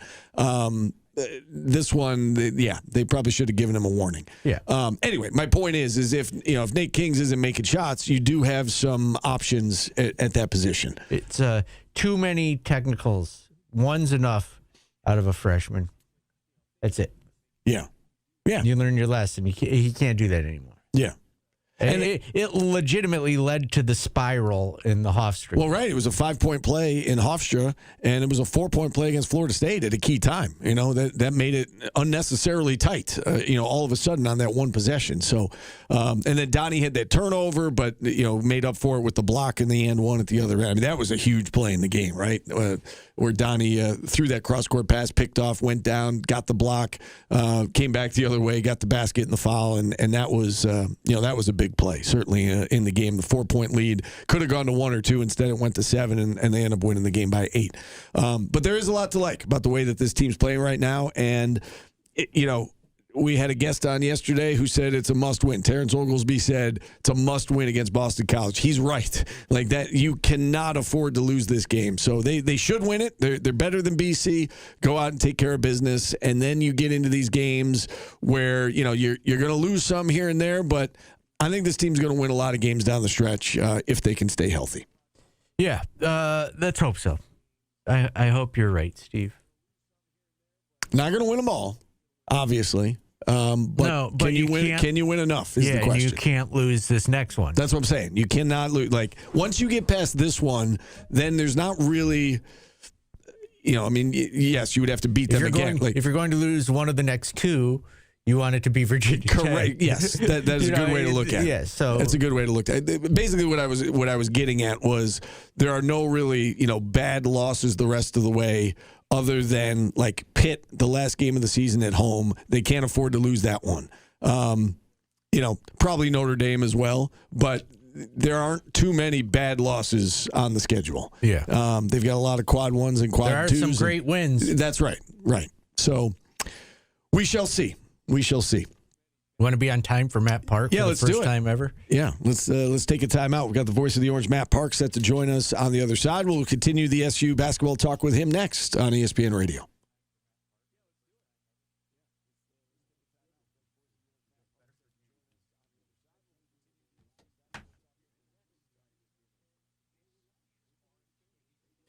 If the Steelers hire Mike McCarthy, I will stop being a fan. That might keep me up all night, Steve. He's not even taking his headphones off to talk to me this time. He's listening to commercials over talk to me.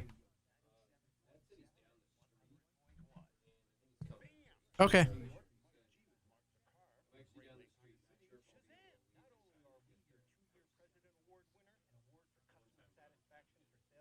Wow. So he's going to call us? Okay.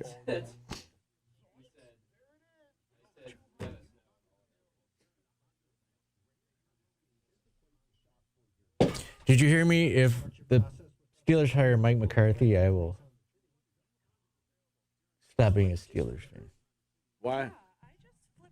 You don't hire him. You don't hire him. You're the same guy who says you don't hate any players on your team. So if he's your coach, he's not on my team yet. But if he is, yeah, you root for him. That might be a preemptive. You're a hypocrite. That might make me a preemptive quitter. You're a hypocrite.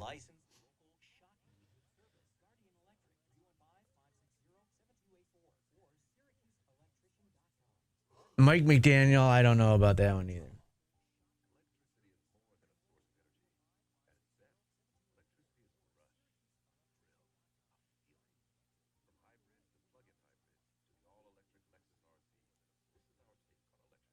They usually hire someone nobody's ever heard of. Usually? I mean, they've had the same coach for the last 19 years. Their past two hires have been nobodies. Usually. Yeah. It's not like they've hired 7 guys in 12 years. Okay, the 2 times, Steve. Both times. Every both time. Times. Every time. The both times doesn't qualify as usually. Under normal conditions, generally. Yes. I used the word correctly. It's been 2 times. Small sample size. Can I fire him now? Can I fire him now?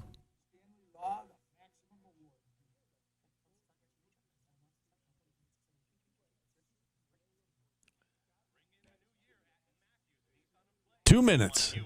So he's joining us here? Okay. Normally. So we should not talk to him until we see him. Don't bring him on until we see him. When we see him, we can bring him on.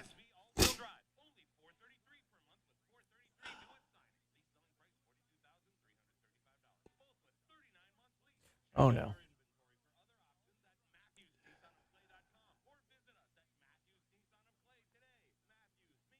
Hey, Q, do you want to? I'll make the announcement in Q Sports Talk. The Newhouse Afternoons will be returning on the 26th. Very cool story. Steve from North Syracuse left his money to the Newhouse kids in order to do the show and to help further their radio careers. So, how cool is that? It's very cool. You can do a story on that. It's awesome. Yeah, that is awesome. Did you talk to Olivia about it? What? Did you mention it to Olivia that we wanted to do a story? Yeah. Oh, there he is. He made it.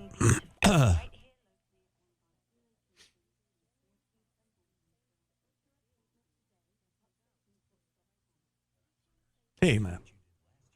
Good. How are you?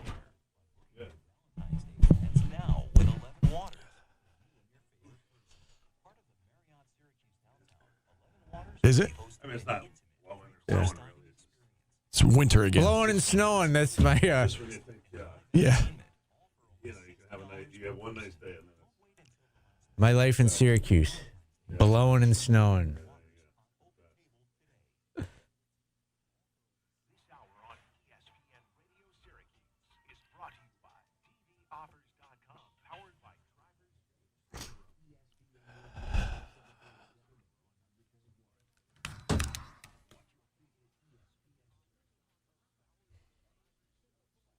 Teardrops made my eyes burn as I said to myself, look what you've done to her. LL Cool J's our artist of the day. I need love, Steve.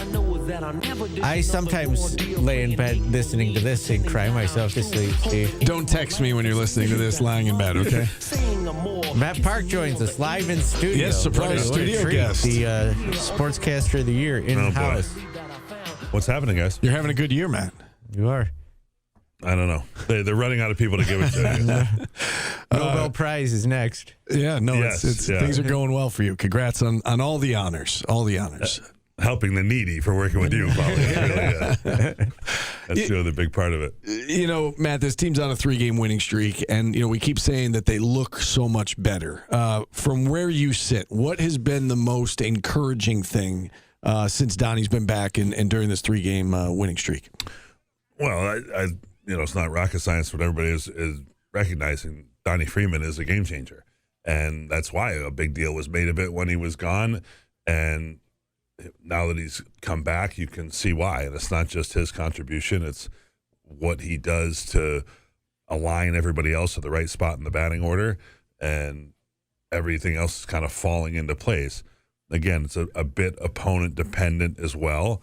They had a friendly start to the conference season, which should continue through Saturday, and then let's see. Yeah, and I guess along those lines, I mean, what is your projection? I mean, you know, we have seen he's been dominant, right? These last 3 games plus the half against Clemson, that second half against Clemson, he was dominant. Do you anticipate he's going to be this good when it's Duke and Carolina and Louisville and Virginia? That's a mouthful, I think, because of just how many people they can throw at you. With all due respect to Donnie Freeman, some of these other teams have 2 and 3 Donnie Freemans or better. And they'll have to find a way to play through that. Not that he's going to be completely shut out by anybody or any of that, but you have to have what you've seen so far because of his absence is a number of different people who sort of had their moments and had their day. They've 8 different leading scorers over the course of the season. That's going to have to come up again against the better teams in the league. And Donnie's going to have a day where either he gets shut down by the opposition or woke up on the wrong side of the bed or whatever it is where it's not his, and that's where your Nate Kings, or the other night it's Tyler Betsy and J.J. Starling and Kyan Anthony. They've got a lot of different possibilities to come through, and you have to see if they do. You mentioned everybody's going to have their day, and it was Tyler Betsy's day against Florida State. Are we getting to the point now with Nate Kings where, again, not that he's playing bad, and I know that he does more than just shoot threes. He's a good defender, and he brings more to the table than that. But the fact that he hasn't been great from three-point range, and Tyler Betsy has shown that in spots he's really, really good. Are we getting to the point now where he may start losing a little bit of time to Tyler Betsy? I could see that for sure. Kings had it stacked against him, I think, right from the jump in terms of the kind of outsider community perception of it, because if he shoots less than 45% from three-point range, he's a bust. Well, geez, I mean, that's everybody in the country. There's only a handful of people that do that anywhere at any level. And so he hasn't followed up with that. Now, he hasn't really been that close, I think, is the concerning part. Now, he's done some other things. I would be tracking how many catch-and-shoot opportunities they get for him. I think your dead-eye shooters, the Chris Bells of the world here in recent vintage, they're made to stand in a place and knock it down when given the opportunity. And Chris Bell had plenty of opportunities on this team, the last couple of years. Nate Kings is not quite in the same spots or the same rhythm to get those types of shots, which doesn't mean it's wrong necessarily. It's just not working the way that if you thought he was going to come in and hit 4 3-pointers a game, it's not working out that way. Betsy, I think, is a contributor too. I think he's got great size. And that whole thing about the allocation of minutes is going to fluctuate over the course of the year, so you may see some adjustments there. Yeah. The difference also with Chris Bell, and he's on there usually guarding one of their better players. Yeah. When he's on the floor, rather than well, there's Nate no Kings question. brings other things. No question, Kings is doing that. Yeah. Oh, I thought you had more to say. No, that was I don't have it. Someone in it. the chat wants to know what Matt's shoe size is. I could ask that. Why would someone waste even the slightest bit of their time or brain power or space in their head concerning themselves with that? I don't know. Thanks for bringing that to the table. 11 and a half. Yeah. The backcourt, we've seen mixed reviews, right? Nate George has some of these games where he's got 13 assists or 11 assists, or and still games where he has too many turnovers, right, and too many careless turnovers. And JJ's been up and down, although JJ's played very well of late. What do you make of the backcourt? And the good, the bad, and the ugly. Yeah, I guess one of the things that comes top of mind for me is not strictly the turnover count, because it's not like it's egregiously bad. It's not worse than the opponent. Typically, it's the kind of turnovers, right? It's just that there's 2 or 3 or 4 a game that you thought you should have learned in 6th grade that you can't make that pass. Right. You can't throw it off the shins of a 7-footer.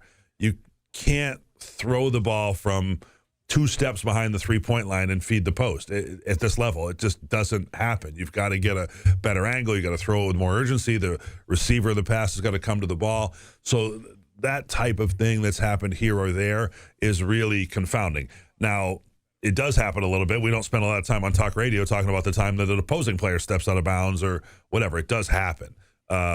So it gives me optimism to think that some of that stuff can be cleaned up. How they had a 2-turnover game against Kansas, now you look back, are you kidding me? But it happened. So this team's capable. I don't think Nate George is I don't think he's a reckless player. I think they get a little happy with the lobs, a little ambitious with that. William Kyle's awesome.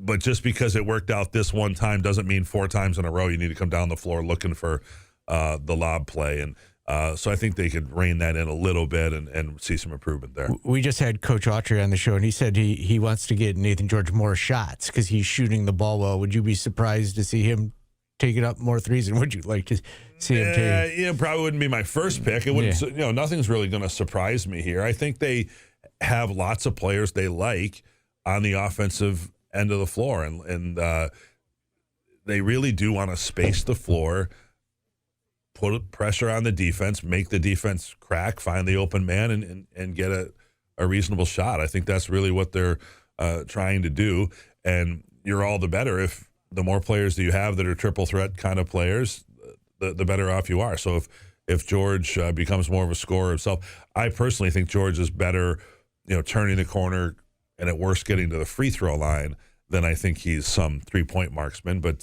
maybe we'll see him do that. I just called up the stats here. Kyan's getting on average 20 minutes per game, which I think seems about right. I think going into the season, we said, well, he'll probably play about half the game.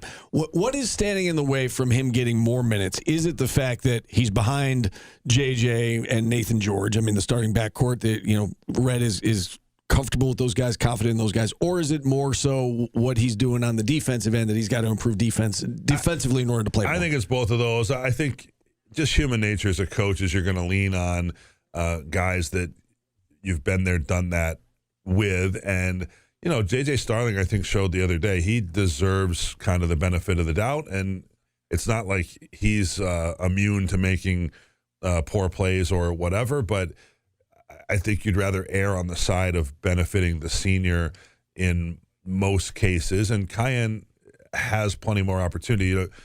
There just aren't a lot of freshmen that are going to, what do you want him to play? 35 minutes? He's not doing that, okay? 25?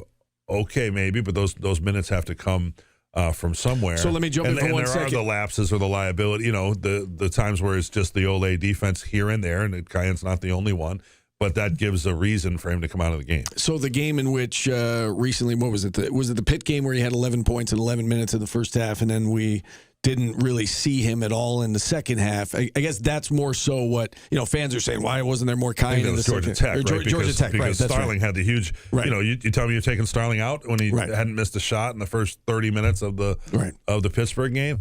So I don't know. I think there's a lot of hero worship in the Anthony world here, Sure. and I think people, Kyan's got a star next to his name, and people want to see more of him, and that's fantastic. And I think down the road you will see more of him, but in a given game, maybe it's not going to. You only have 5 guys on the floor, so with every person going in, you got to take somebody's got to come out. Yep, no doubt about it. All right, let's talk about Boston College, a team that's obviously struggling from a wins-loss perspective, but they had Louisville down at the half. They've played some teams tough, but this is not a good team. It's a team Syracuse should take care of. I mean, what are you envisioning is going to happen on Saturday at Conti Forum? Yeah, I mean, I think this one's just about the energy that you take into the game. We've seen it before that there's no real reason Syracuse should lose this game.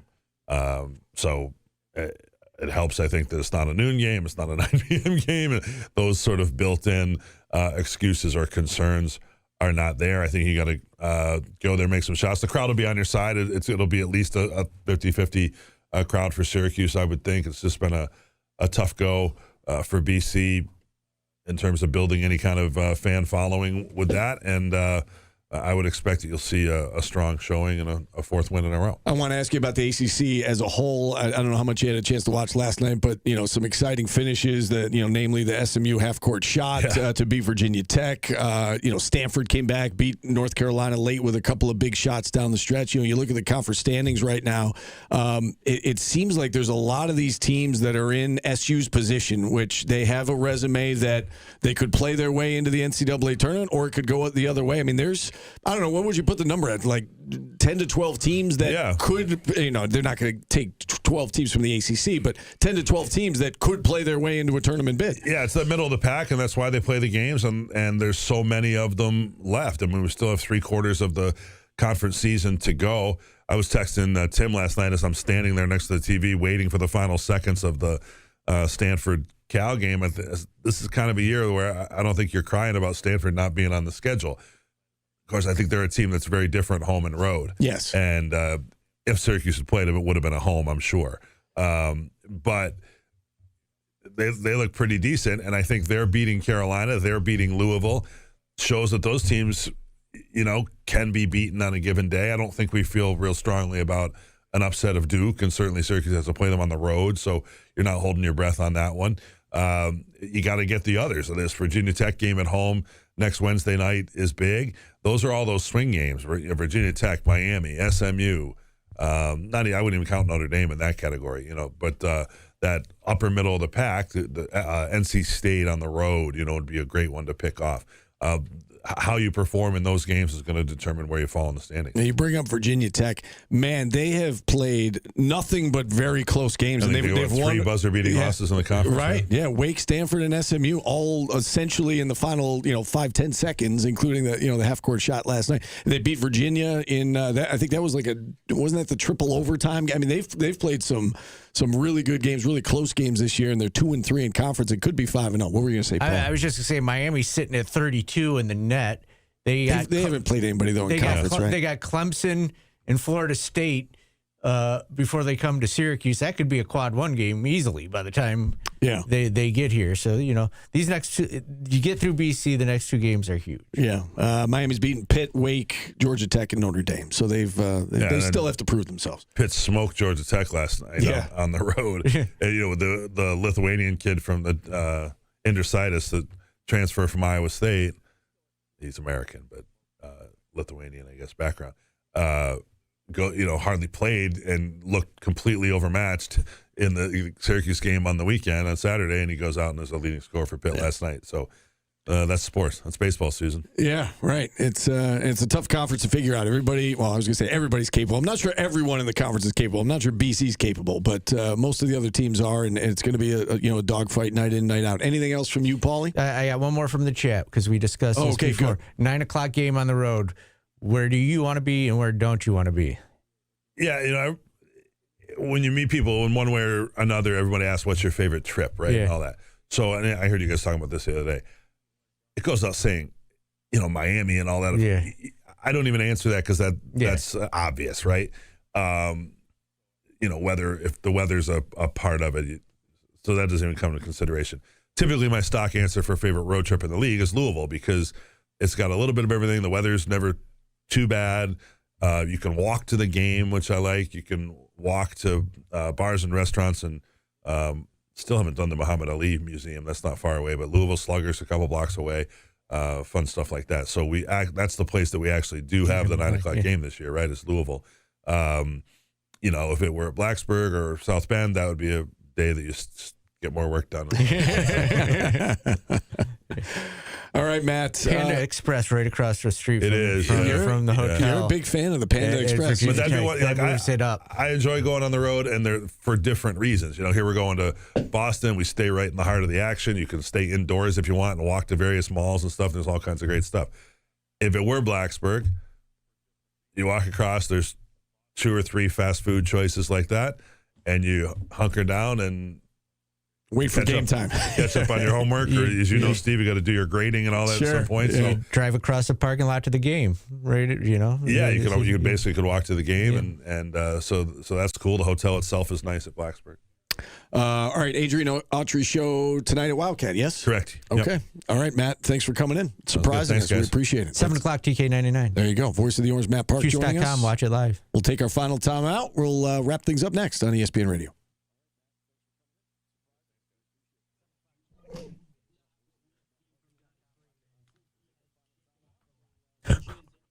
Horrible segment IPA. That's for you, Steve. I know. What'd you say? People are naming IPAs for Steve. IPA. Beers, for choices.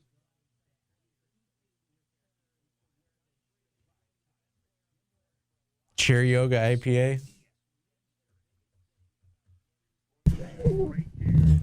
Loose Hassle. That would be Jordan's IPA. Loose Hassle. That's funny to me.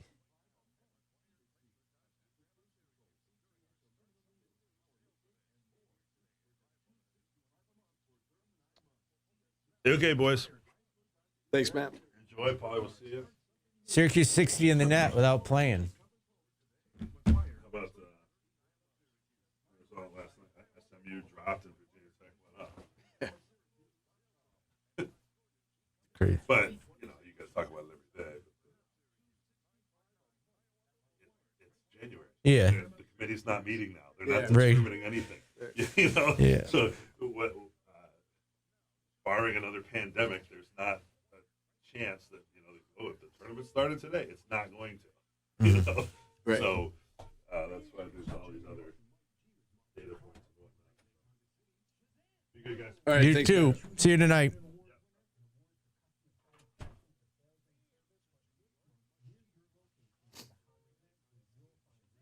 Yeah, that was a wild finish.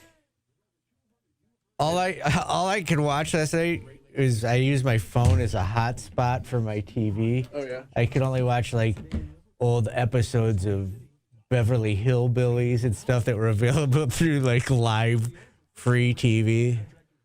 You should have downloaded the WSYR Plus app. I have it. You can watch things on WSYR Plus. But it's all pre-recorded. You can't watch live stuff. No. What am I going to watch? Us? You watch the news. Watch the news live. To watch us. If you watch the show yet, you can be like, oh. Do I seem like a news watcher? No, you don't. That's live TV. You know what else is weird? I hook my antenna up. I can get every channel but yours. Really? Downtown. No problem with CNY Central.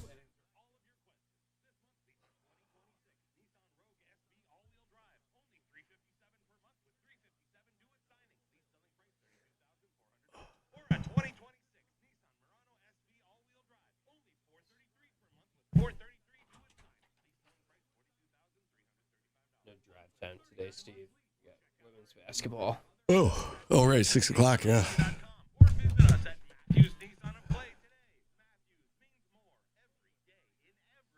Did you know Alanis Morissette has a advice column in The Guardian? I had no idea. Did not know.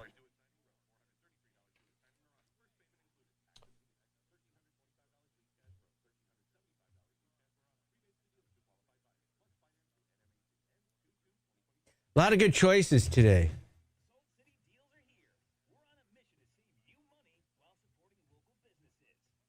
Oh, we got to do this stupid WSYR Plus show after. Tomorrow, we need to do it beforehand. Because I have class. Okay. Oh, it's okay when you have to do it before. Well, I don't want to do it every day, but I see how it works. We'll see how it goes. Usually, we do it after. Usually on Fridays in January.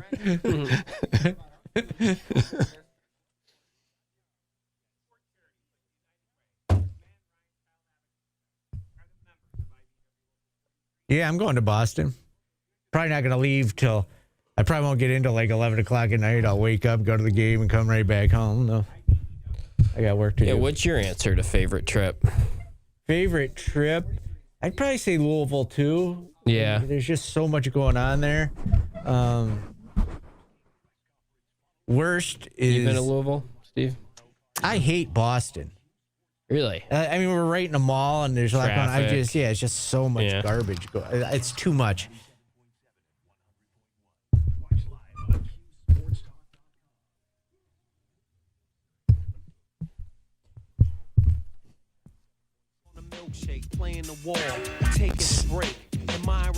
LL Cool J's our artist of the day. You know, Steve, I could play this if you ever allow me to do artist of the day songs about what? We know exactly what you're talking about. Butts. Yes. You won't say the word butt on the radio? No, I can say butts on the radio, but yes, that's your thing. That's the theme that you were hoping for. You keep shooting it down. Our last show, whenever that is. It'll be the end. I get it. They say in radio, you never know when your last show is. You don't. That is true. I've seen that a lot, and I've been on the receiving end of that. Your song of the day. Artist of the day. Whatever. Dear God. Artist of the day. Eminem. Eric Clapton. Tina Turner. Soundgarden, Alanis Morissette, and we'll do one more. Radiohead. Good list. Radiohead, Alanis Morissette, Soundgarden, Eminem, Eric Clapton, Tina Turner. That was wrong order, but we'll let it pass. Eminem was first, so should have ended with that. I didn't write them down this time. You guys are all perfect. You're all perfect. I'm going Alanis Morissette. Eminem for me. I feel like you really like Alanis Morissette. I do. I've seen her in concert. But I won't force you or push you in any direction. You vote on who you want, and then if we need to go to the chat, we'll go to the chat. I was torn. I mean, there's a lot of good options. I could do Alanis Morissette. I think I'd enjoy that. Okay. I vote for that. How's that? Did you have to swallow that like a jagged little pill, taking the loss there, Steve? It's no loss. I'm okay with it. Do you ever I like Alanis? Do you ever sit up at night thinking about a loss in the Artist of the Day vote? No. It actually rattles me more than sports losses sometimes. Really? Yes, Definitely. yes. Yeah. If we have a bad Artist of the Day, it puts me in a bad mood the whole rest of the day. I have a question that sometimes I'll get on Tim and be like, Tim, why are you playing along with him? Right. You're ruining my segment. All right, what do you got? Have we always done Artist of the Day? Like, obviously, since I've been here, you have. But no, we used to do regular bumps, and Steve says it might be my best idea ever. It's a good idea. I agree. Yeah. Was that like second year, third year in? Do you remember? Second or third. I don't know. I don't really just one day we just decided to do it. And it was a good idea from Paulie. And it's continued. And we've done topics. And I've had people stop me and say, yeah, I forgot all about that band. So it's fun. You learn a little something. Wang Chung. I'm not sure we've done a year of the day of the month with Tim. No. We pick a random year, and then your favorite song from that year, we will play it. We had that run of not picking artists, but it was all topics. Yeah, there was a lot of that. Yeah. Someone mentioned Wang Chung. Wang Chung once sent me an email, told me to stop being mean to them. Cease and desist. I do remember. You had to introduce them, right? Yeah, and then I opened for him as the DJ 2 weeks later. Awkward. Hashtag awkward. We did the worst song bracket, and they were in it, and they were not happy. Yeah. What are we going to do this summer? I haven't even thought about it. Hopefully. It's only if Syracuse doesn't make the tournament. Oh, okay. So hopefully we're forced to... That's sad. I thought it was just a yearly thing, and that's what it's turned into. Don't be sad. No, but... I'm not sad that we don't have to do it, maybe, but the fact that it was only because of that, and it feels like we've been doing it every year is kind of sad. Is sad. Yes. Yeah. Since I've done that, there has been a national radio or sports website that did the vegetable bracket after us, and the birds. There was a bird bracket? Well, the Bills did a thing on right. Yes, naming I saw birds. That. Yes, I did see that. Bird watchers. So when Newhouse Afternoons comes back, does that mean we're going to have a hard out then? Yes. Because I've kind of enjoyed I'm not even looking at the clock right now. It's about let me see if we can get them 3 to 4. It's about to be 55-50, and I'm just, I don't because care. we're kind of loosey-goosey. We are. I like that about us. Yeah. Well, also, you guys staying on time is, I don't know. It's a challenge. Might be for the best if it's 3 challenge. to 4. I mean, you see what I have to deal with, though, Tim, right? Absolutely. Today's business, I'm like, come on, we got to get through it. And then he's like, I have a question. I literally said, all right, let's go rapid fire. And then Paulie added like 3 more points. Exactly. Just trust me. Would you allow me to take your phone, Steve, open up Spotify? Do you have Spotify on your phone? I do. It's a lot of country music, but sure. And pick 7 songs out of that. If we just hit random on your Spotify and those, would you allow us to, Tim? Would you do that? I too? would do that. If we just hit random 7 songs off of your playlist, that's a great idea from LA. That is. How do you do that? How do you make it? Well, you could just go to your like songs and then hit shuffle. Yeah, you just hit shuffle. I only have 10 like songs because I don't do it like that. I have country songs for the gym. You only have 10. Yeah. Because I don't do it. I don't do it like that. I understand, but that's going to make it tough. Yeah. Well, I only listen to the songs I like. Know what you could do? They have like a DJ feature now that just picks songs for you. Okay. And it's like on the main page. It's like an AI DJ. All right. We'll have to figure that out. Yeah. I have 1,500 songs in my like songs. Yeah. See, if I go to each individual playlist, it doesn't tell me. No, but they got to be like your favorite songs. Like if I did 7 right now, it would start with Rio by Duran Duran, and then it would take us to Eden by the Mayfield 4, Body Moving by the Beastie Boys, Back to Reality by Intelligent Hoodlum, Goodnight Saigon by Billy Joel. Saigon, wow. Bucking the rapper Down by Saigon? No, Goodnight Saigon by Billy Joel. It's All About Me by D Nice, and finally Girlfriend by Pebbles. That is quite the variety. It's a good song, though. We definitely need Newhouse afternoon to start at 3. Definitely need that. All right, we got to go. No drive time tonight, right? Yeah. SU women play. We should mention that 6 o'clock start. Yeah, big game against Cal. So I'll be on the air at 5:45. This will be the highest rated 5 to 5:45 segment we've had in a long time. All right, we got to go. For Paulie, for Tim, I'm Steve. Enjoy the rest of the day, everybody. We are back at it noon tomorrow.